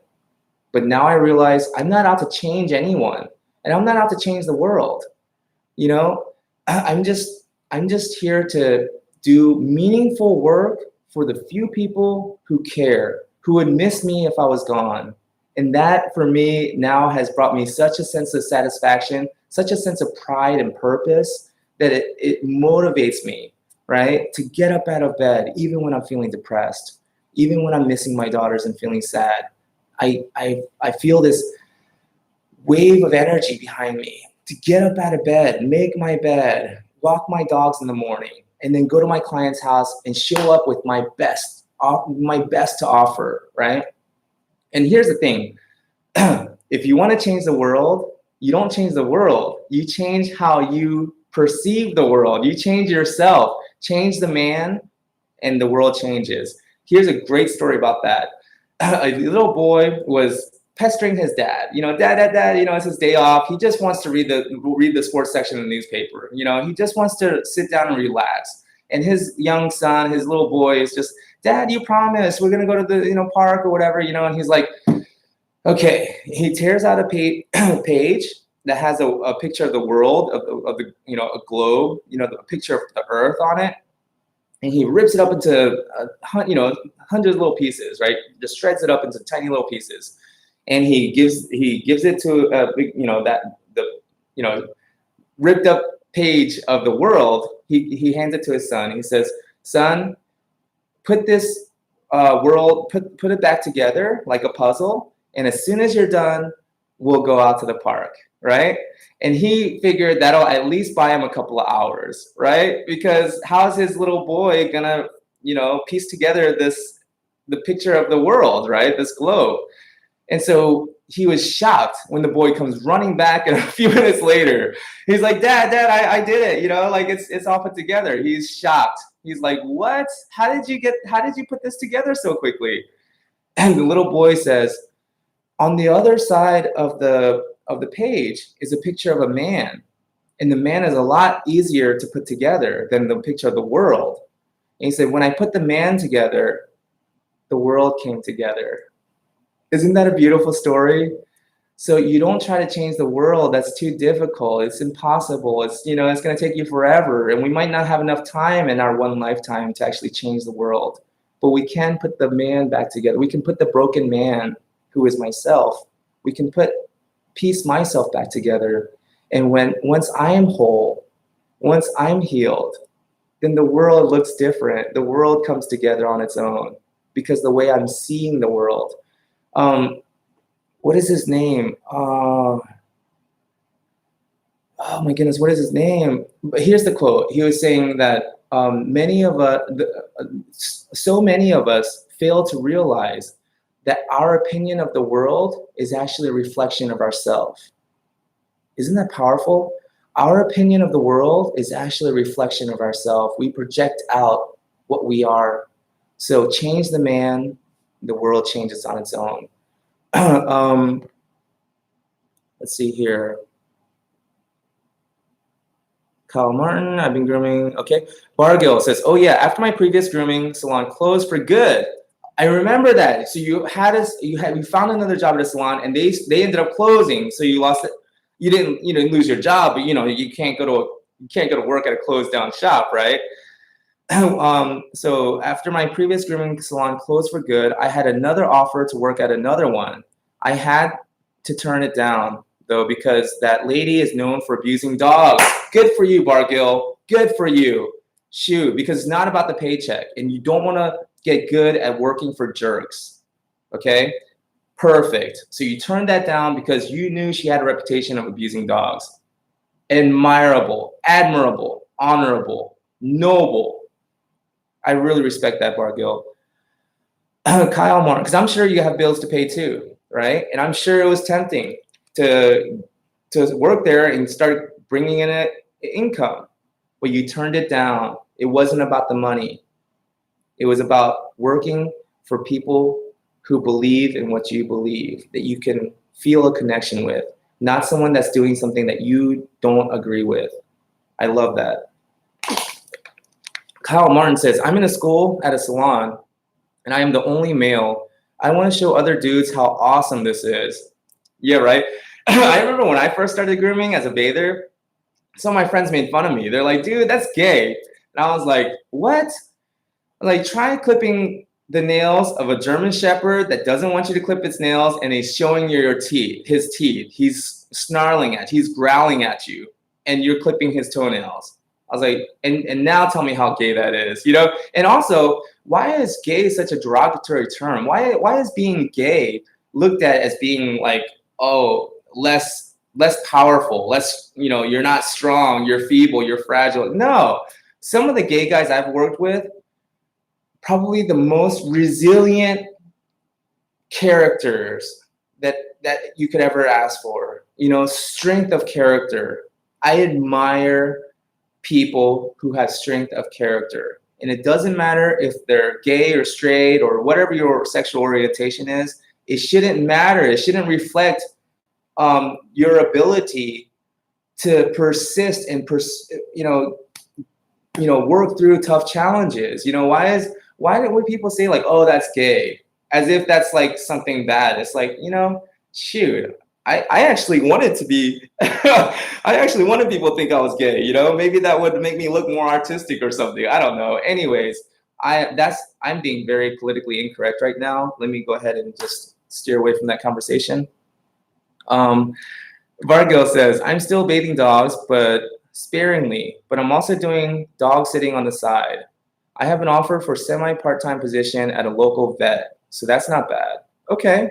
And you're working under a vet, that kind of gives you a safety net. If you accidentally nick a dog or something happens, or you see something on a dog that you're not sure about, boom, you can take them right upstairs. Or, you know, I was working downstairs when I worked at a vet clinic. But anyways, you know, you can take them to the vet and see what they say. You have that resource right there available to you. And you can pick the vet's brain. I learned a lot about the dogs just by asking the vets questions and having conversations with them. Bargill says, overall, not quitting grooming, just taking it slowly. But I still have jobs now that revolves around dogs. I'm more or less expanding into the dog career field. Perfect. And it may not make sense now while you're going through it, but just like Steve Jobs tells his story about how he didn't actually enroll in college, and that allowed him to take elective courses, just sit in on classes that he wouldn't have been able to do if he were actually attending the college and, you know, working towards a specific, you know, major or degree. And that led him to sit in on a class on calligraphy. And that's what inspired him to make beautiful fonts for the Mac and everything. And I think his line was that if he hadn't sat in that class, then we wouldn't, you know, Mac would never have been aesthetically pleasing, and it wouldn't be what it was and what it is now. And he's saying, since IBM, you know, since they just copied the Mac, it's pretty safe to say none of us would have it. I really like that line. Steve Jobs, he had a sense of humor, but yeah, and he was saying, when you're going through it, looking forward, you can't connect the dots while you're going forward.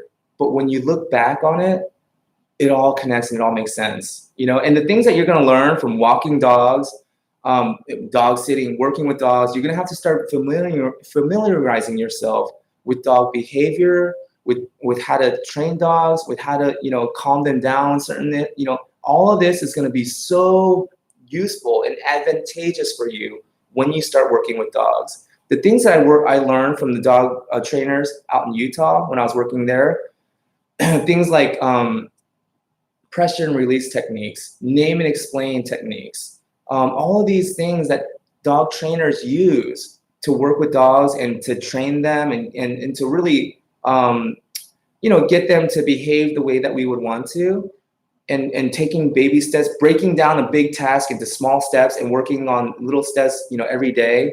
And then you get to this big step where a dog can go walk up to a door and just open the door, but you don't teach the dog to just walk it up and open the door. You teach them first to go up to the door, and then you work on that. And then you teach them to touch the door or just look at the doorknob, the door handle. And then you teach them to touch it. And then you teach them to, you break it down to smaller steps. And so that you're not just teaching the dog how to do this big thing in one day, And I feel like that was a perfect way to approach dog grooming as well. If a dog has never been groomed before or had a terrible experience and now they're fighting and they're, every time they get groomed, they're ready for war. They're literally, their adrenaline kicks in.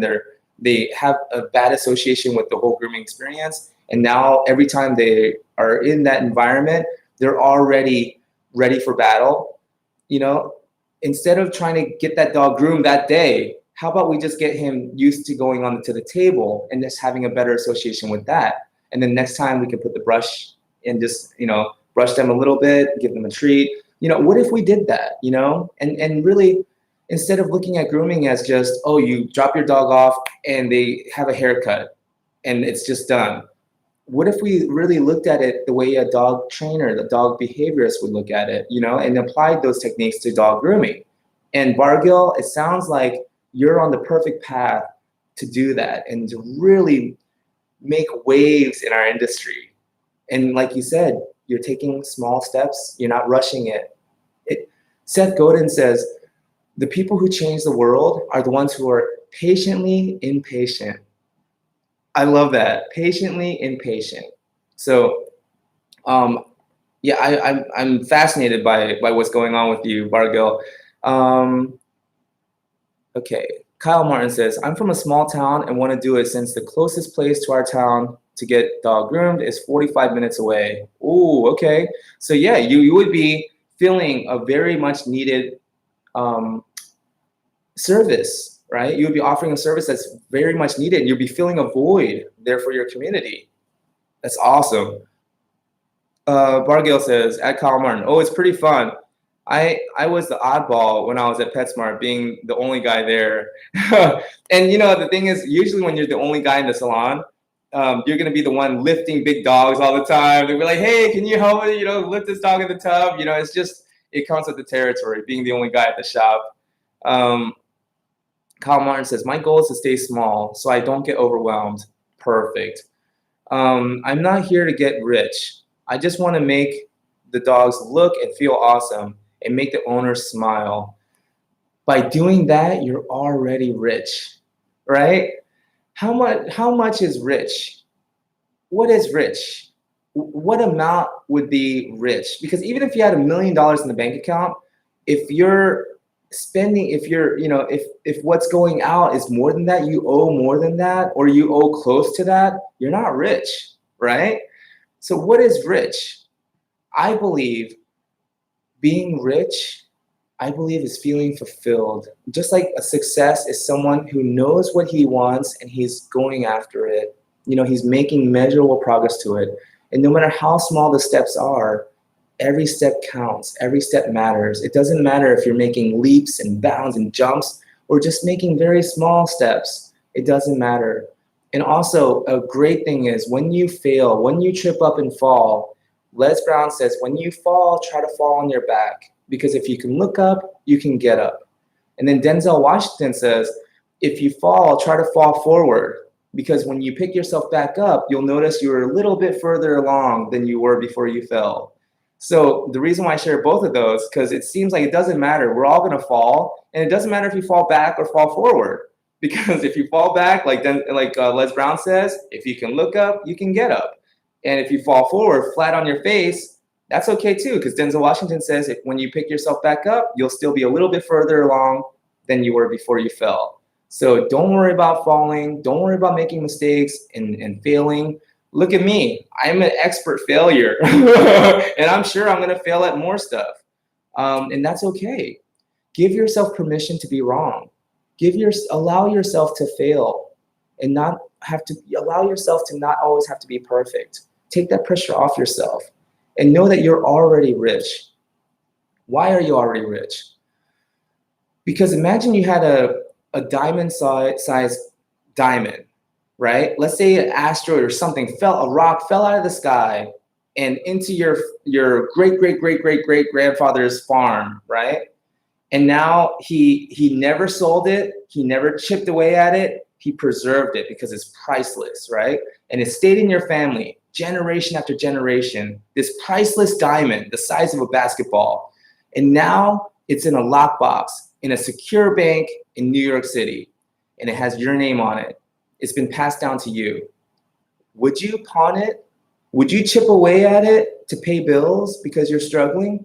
Because once you start chipping away at it, all your other family members are going to start getting upset. Hey, how come you get to take a chip out of it? We all have bills to pay. We all struggling.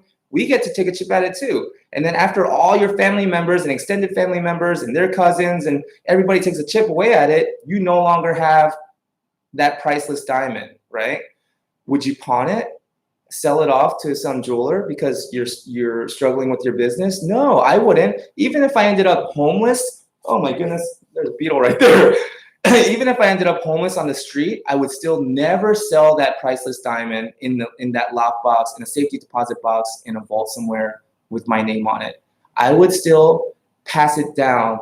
If I didn't have children, I would still pass it down to someone else in my family who who I could trust that they wouldn't sell it off to anybody and make sure it stays in our family, right? And that's how priceless that would be. And that's how you should treat something that is priceless. And you would be rich. As long as you had that priceless thing, you're rich, right? No matter how much money is in your bank account. You have something inside of you that is more priceless, that is more precious than that basketball-sized diamond. It's called your DNA. Your DNA. Your genetics, what makes you right now, everything that has coded the way your face looks, the way your hair, everything about you has been coded in your DNA. And that DNA has been passed down from generation to generation from the beginning of time. And you have it inside you now. All of the best, your previous ancestors, your previous family member, your ancestors, all the best that they had to offer is written in your DNA, has been extracted down to who you are right now. And that is priceless.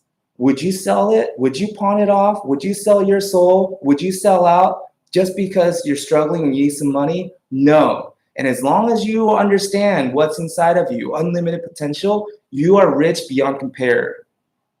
Just think about that. And I love Eckhart Tolle's story, his parable about the traveler. A traveler goes into this new town and on his way into the gate, there's a beggar sitting on a box in front of the village. And he asks the traveler, "Can you spare some change? Can you spare some money?" And the traveler says, "I'm sorry, I don't have any money to give you. But just out of curiosity, what's in that box that you're sitting on?"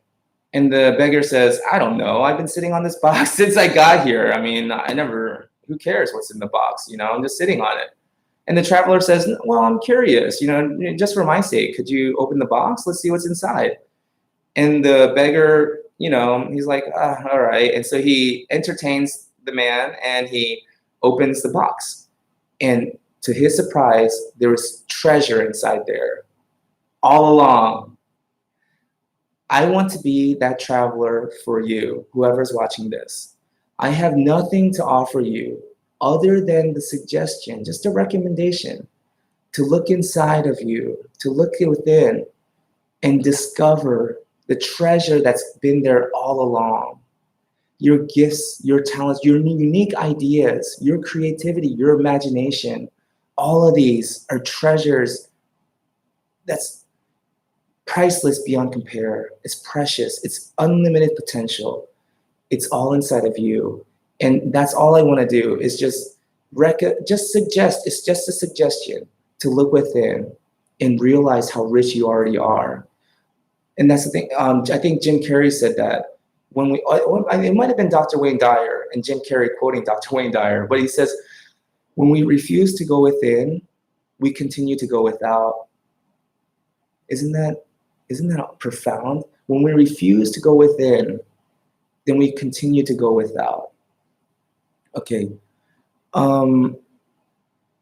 Bargill, no, Kyle okay. Lee Rowley, that story is awesome. Awesome, thank you. Patty says, wow, smart boy. Oh, smart, really? Maybe if I was smart, I wouldn't have failed so much.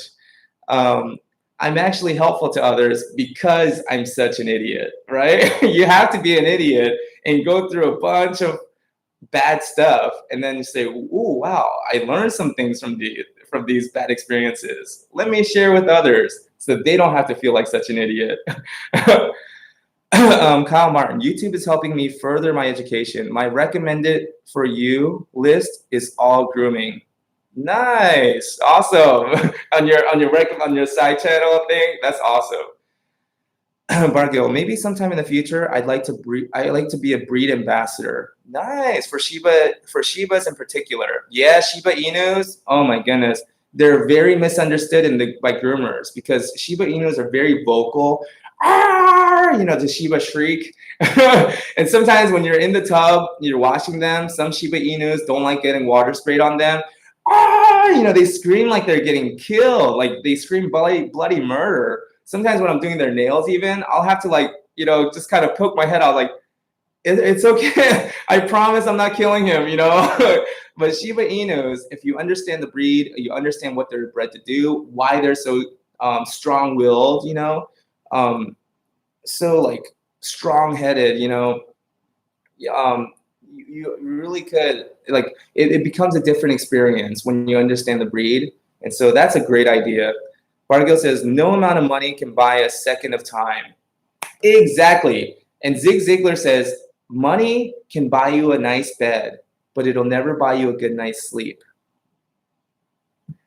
Kyle Martin, I don't need much. My wife and I live 75% off the grid in a house we built out of 2 old wooden granaries. We grow most of our food. I feel rich daily. I'm rich in the joy of the Lord. That's awesome, Kyle. That's so wonderful. And here's the thing.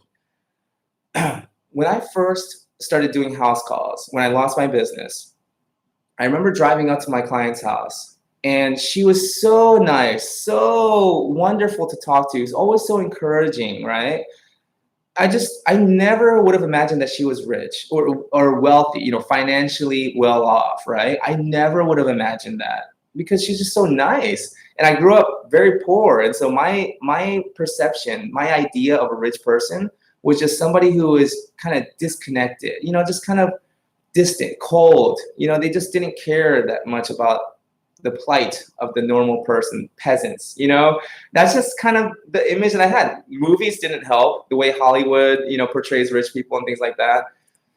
And so I'm driving to the address, and I never thought to Google their address first and see where they live or anything. I just plugged it into the GPS the morning of, and I'm driving to her house, right? In my beat up father's minivan, my dad's minivan that I was driving. And it was a Mazda MPV. Baby, MPV. It was like a 95 model, 98. I don't. It was an old minivan. So I'm driving up to my client's house, and as I'm getting closer to the address, my heart's starting to pound because these houses are just mansions, right? I mean, you can literally drive off the road just looking at these houses. My jaw just dropped. I'm like, am I in the right? And I double check the address. Like, okay, I mean, it's the address that she texted me. I mean, and then I was thinking, maybe she works in that house. Maybe she's an employee there, maybe a housekeeper or something. And I was like, but then that doesn't make sense. Why would she send me to groom her dog in her boss's house, or something? I was like, none of this is making sense. And because it never occurred to me that she could actually be a very rich person, And so I drive up to her house. I'm just like, and my heart started pounding out of my chest. I started feeling nervous for some reason. It literally had a physical effect on me, right? And then I just asked myself, a voice in my head was like, wait a minute, why are you feeling this way? you've been doing business with her. This is what I was telling myself. You've been doing business with her for the past 2 years. What has changed? Nothing about her has actually changed. I just now found out the only thing that's changed is now I know where she lives. Now I know how financially well off she is. That's the only thing that changed. She's still the same person. She's still kind and caring and everything. It's just she pulled up to our shop in a Honda Odyssey all the time because she had children.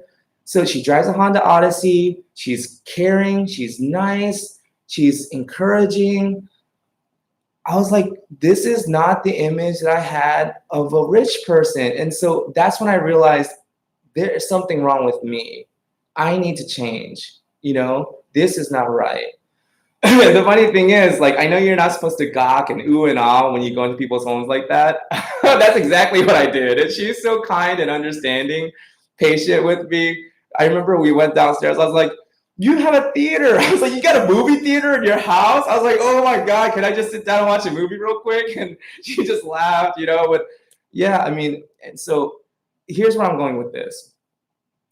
She's one type of client, right? She's one type of rich person, but I also have other clients who I've actually fired. Actually, I don't even have them on my client list anymore. I don't go to their houses anymore, even though they live very nice houses, and it almost feels, like I'm elite or something. But I'm their groomer. I get to drive into these homes. The gates open up for me, and I'm welcome into these mansions.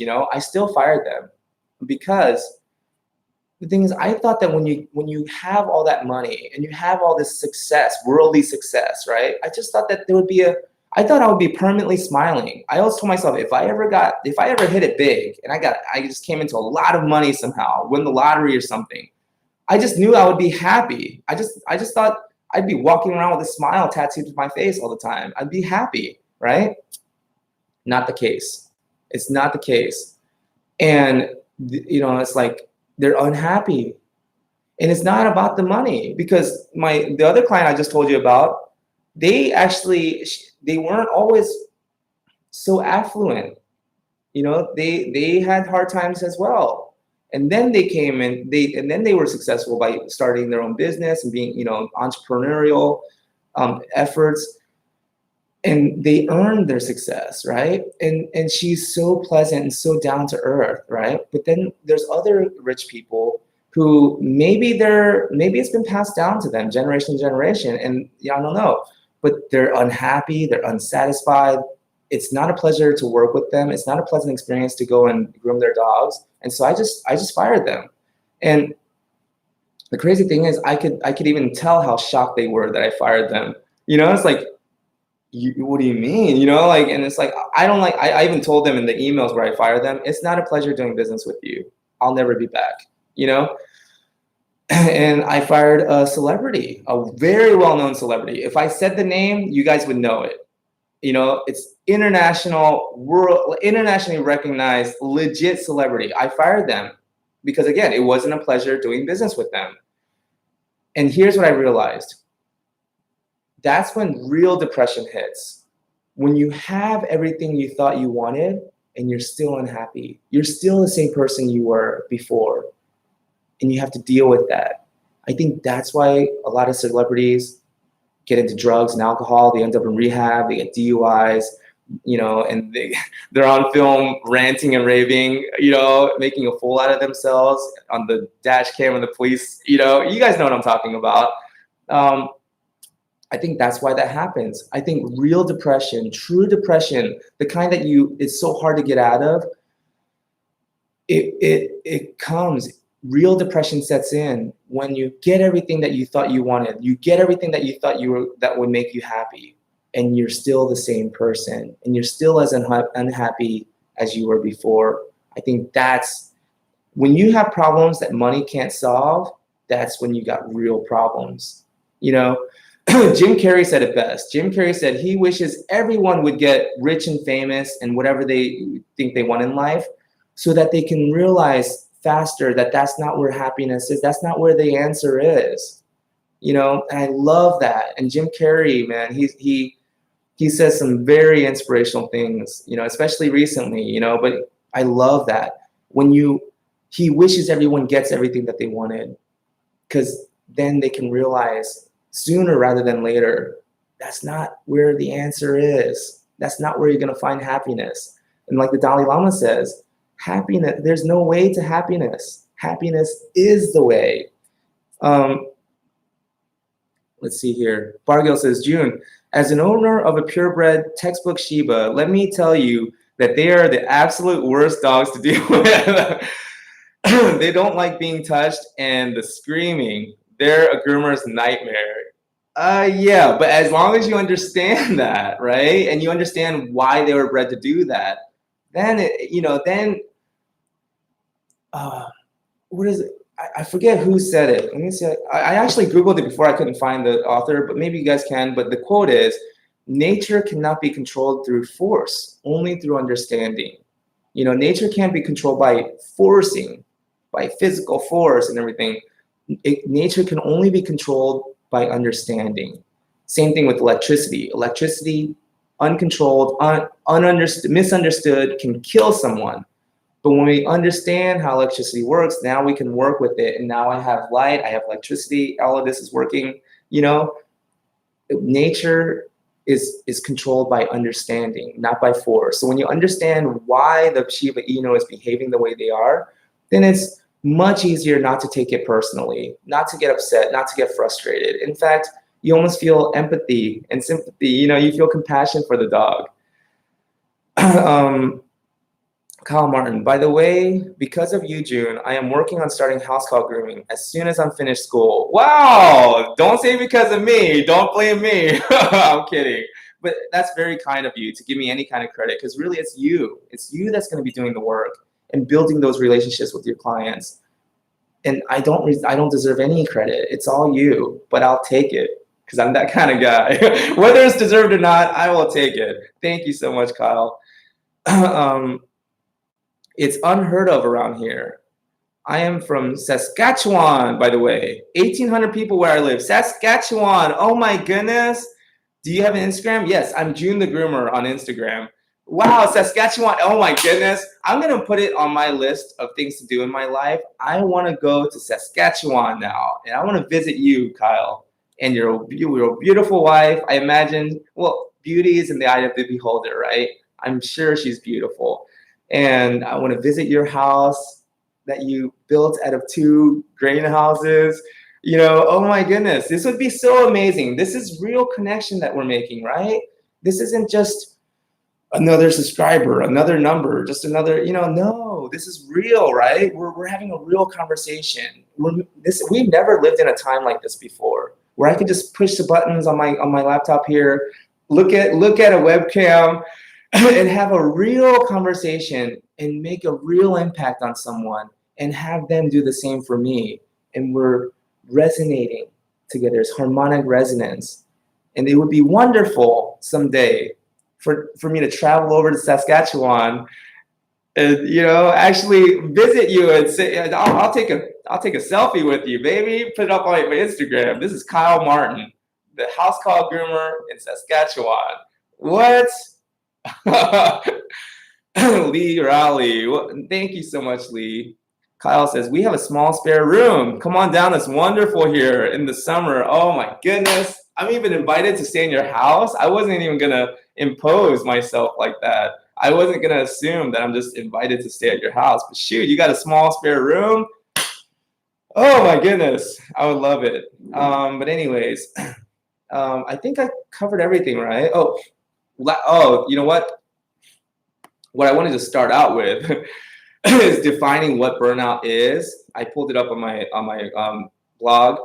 It's junethegroomer.com is my blog, and the title of the article, if you wanted to read it, is called "Groomer Burnout: The Struggle Is Real." The same as the title of this live stream. And I wrote this article April 25th of 2017. 2 years ago. And this seems like it's every year around this time, summertime, and also Christmas time is when groomers get really busy and overwhelmed. You start seeing this pop up again in social media where groomers are just like, I think I'm done. I think I'm done with this. I'm burned out.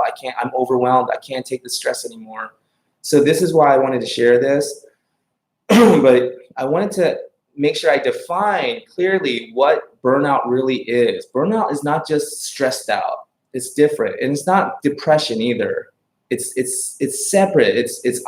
So here's the quote.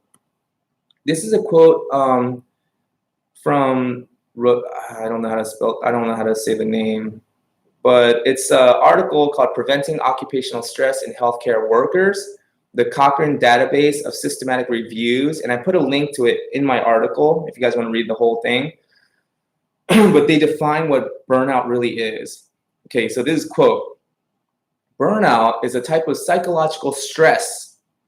Occupational burnout or job burnout is characterized by exhaustion, lack of enthusiasm and motivation, feelings of ineffectiveness." And why would you feel ineffective? It's because we're working with jerks. We're working with people who don't really care about our work or really value or appreciate what we're doing. So we feel ineffective. Okay, let me get back to the quote. Feelings of ineffectiveness, and also may have the dimension of frustration or cynicism as a result of reduced efficacy in the workplace. I love that phrasing. As a result, you start to have dimension of frustration or cynicism as a result of, and as a result, reduced efficacy in the workplace. And this is the same quote. I'm going the next paragraph.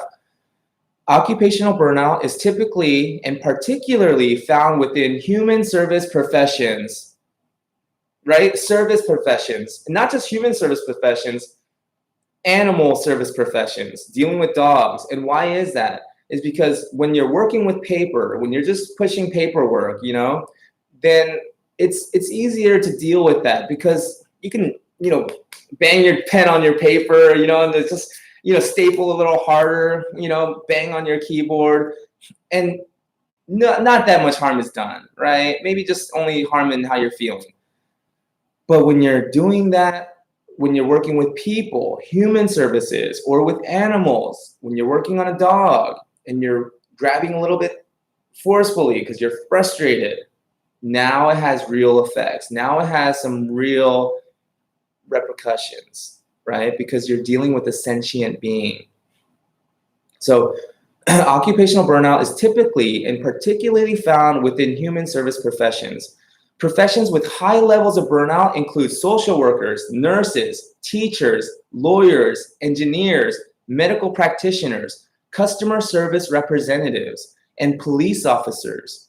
One reason why burnout is so prevalent within the human services field is due in part to the high stress work environment and the emotional demands of the job.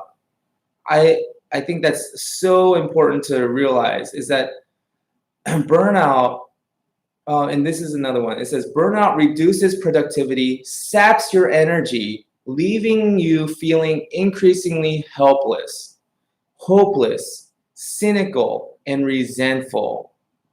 Eventually, you may feel like you have nothing more to give.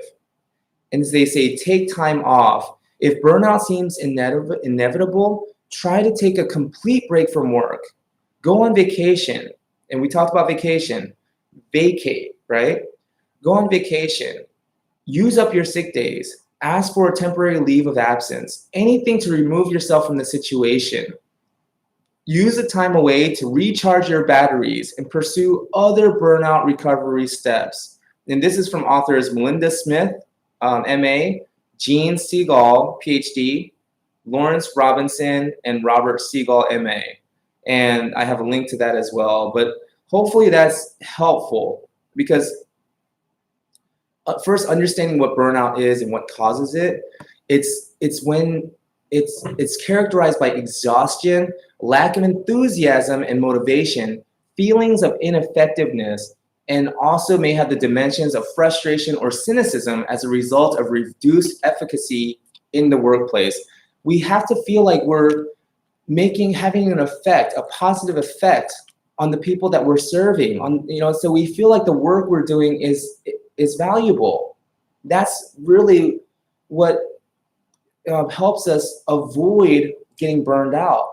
When you start feeling like you're ineffective and your work doesn't really matter and you're not appreciated.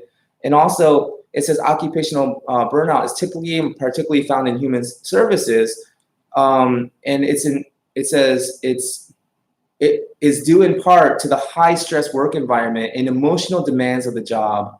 And so what we want to do is we want to take some time out, because burnout, this is next quote, burnout reduces productivity, saps your energy, leaving you feeling increasingly helpless, hopeless, cynical, and resentful. And when you're feeling that way, your body will literally start to get a disease, dis-ease, because you're not at ease anymore. And you start to get sick, you start to develop illnesses. And eventually you may feel like you have nothing more to give. And so you want to take time off, vacate, even if you don't go on vacation, go anywhere, you just stay at home, literally take yourself out of that work mode. And here's a great quote from Jim Rohn. He says, wherever you are, be there. He says, when you're at work, work the entire time you're at work and don't think about vacation, right? When you're on vacation, be there and don't think about work. Because if you think about vacation while you're at work, you're going to think about work while you're on vacation. You're just going to mess it all up. And that's from Jim Rohn. All right. Let's see here. Lee Rowley, this is 100% truth. That exactly describes my situation when I fell. Oh my goodness, Lee, I'm so glad that this is helpful for you too, even though you're not a dog groomer. And whatever field, I mean, they just went through a list of professions that burnout is prevalent in. Let me go through that list that they had here. Professions with high levels of burnout include social workers, nurses, teachers, lawyers, engineers, medical practitioners, customer service representatives, and police officers. And I'd like to add to that list, dog groomers. But yeah, and we really have to practice these techniques that aspiration, integration, rejuvenation, recharging our batteries, replenishing our spirit. And then also Simon Sinek's idea of starting with why, being clear, finding a meaning to what you're doing. Why are you doing what you're doing? Because he says people don't buy what you do, they buy why you do it. And what you do is simply a reflection of what you believe, right? And by being clear on what you believe and why you're doing what you're doing, you attract people who believe in what you believe. And they're the clients who will tell you, I appreciate this so much. You're not charging enough. Let me pay you more than what you're asking because I value you so much. I appreciate you so much. That literally prevents burnout. That's the way to avoid burnout. And so I hope that this is helpful. Wow, it's 2:30 in the morning. Oh my goodness. Good thing I don't work tomorrow. Anybody who does work tomorrow and you're still watching this, I salute you. Cheers to you. Lee Rowley says, I think that my fall was the way my body forced me to get out of that job. Yeah, I think you're right. I think subconsciously you knew that if you kept going on down this path, it would lead to your own self-destruction. Like Brian Tracy says, if you're in a job that does not fulfill you, if you're in a job that makes you feel miserable, that makes you feel anxiety when you go to work, that makes you feel a sense of dread going into work, get out of that job the way you would get out of a burning building, because that's what it's doing to your spirit. That's what it's doing to all the creativity in you. It's burning it down. And perhaps that's also why you had such trouble writing that book that you want to write, right? And maybe this time away, after your injury, maybe this is a good time to just rediscover yourself, right? And rekindle the flame of that passion. Because like Simon Sinek says, working hard for something you care about is called passion. Working hard for something you don't is called stress. So maybe this is a really good time for you, Lee, to really find your center and be at peace again, and then let the words flow and write that book so that your time here will have meant something, and you can leave something of value for others when you're gone, because we can't take any of this stuff with us. All of these, I don't know why you would take coffee and water with you, but what I'm saying is our money, our worldly possessions, any material things that we accumulate here in this life, we can't take with us.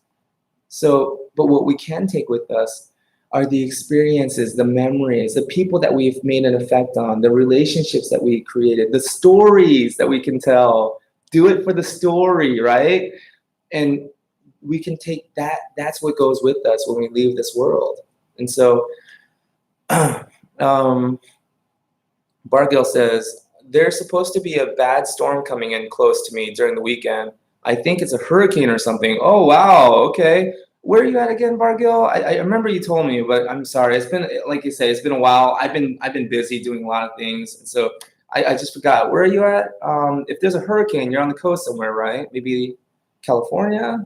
But Lee Rowley says, exactly. Lee, and I am so inspired by your story as well. And I love what your father told you. A writer writes, right? And I'm a helper. A helper helps, right? I'm in East Texas. Oh, okay. So maybe from the Gulf, right? Oh, okay. You're in East Texas. Interesting. I have a friend, and also one of my the guy that really inspired me to join that Toastmaster club. His name's John. We're actually going to be going to a play at the Shakespeare Tavern together this Thursday. A Midsummer Night's Dream is the opening night. But anyways, he's moving to Texas, to Dallas, in just a couple weeks. And so I'm really going to miss him. I love his energy. But yeah, I mean, I know East Texas is a huge state, but maybe if I drive to see my friend John in Dallas, maybe I can make a route and stop by and meet you in person, Bargill. Lee Rowley says, thank you. Yes, you are. Awesome. Validation. Cha-ching. I'm kidding.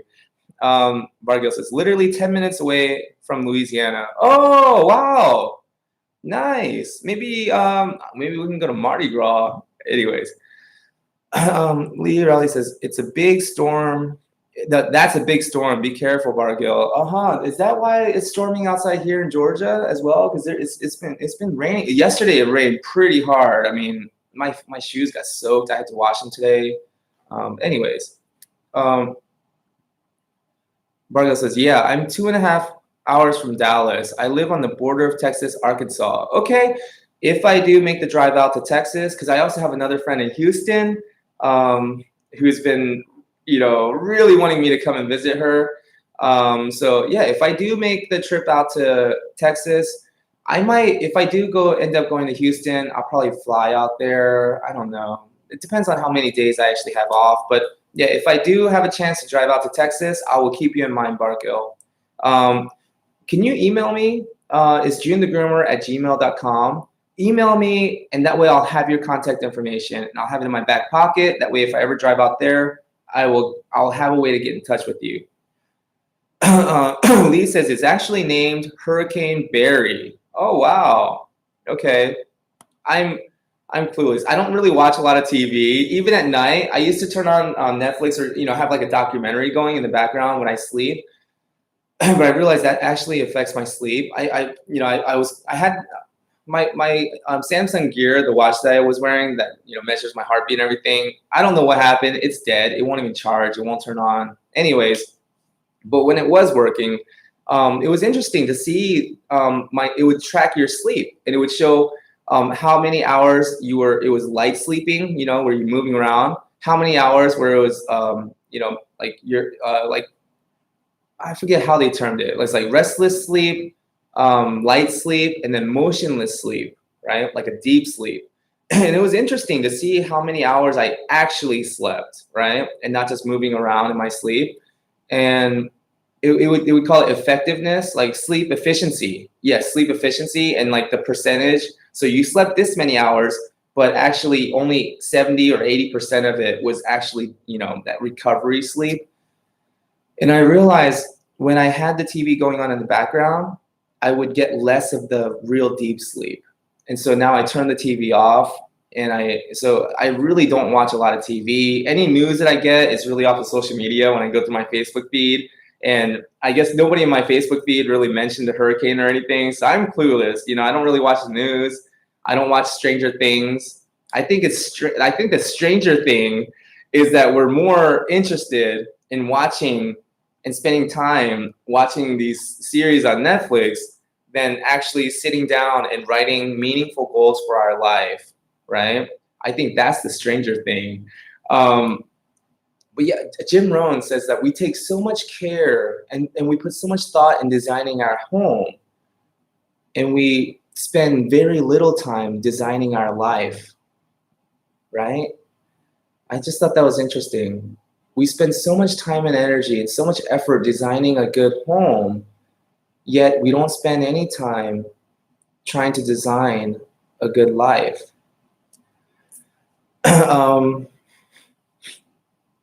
Bargill says, Texas is huge, LOL. And yeah, I'll email you and let you know it's me. Awesome. Thank you, Bargill. Lee Raleigh says, I have friends in that area. Awesome. Maybe we can all meet, have a little powwow, right? See who can drink the most. I'm kidding.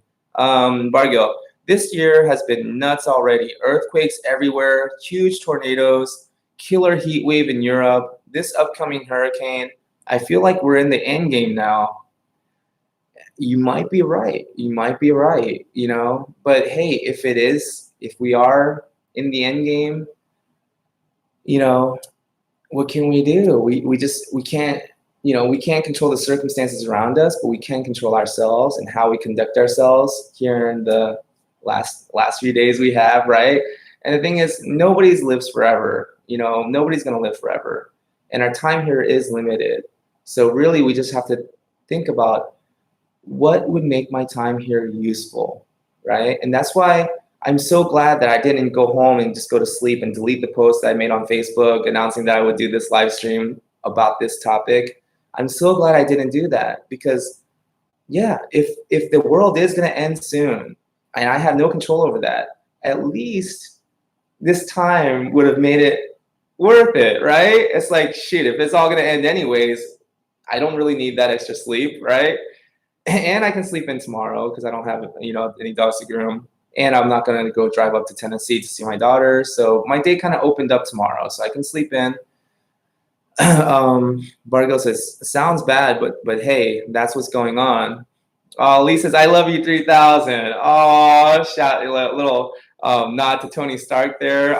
Tony Stark is my hero. Iron Man is my hero. I love you 3000 too, Lee. Let's see, Bargill, LOL, the accidental reference. Maybe Thanos has a point. Oh, maybe. I mean, and I actually watched a few videos on YouTube explaining why Thanos is actually not a bad guy, and it's very convincing. It's very convincing. And he witnessed his planet destroyed, and he wants to spare other planets from going through what he went through. He's convinced he's right.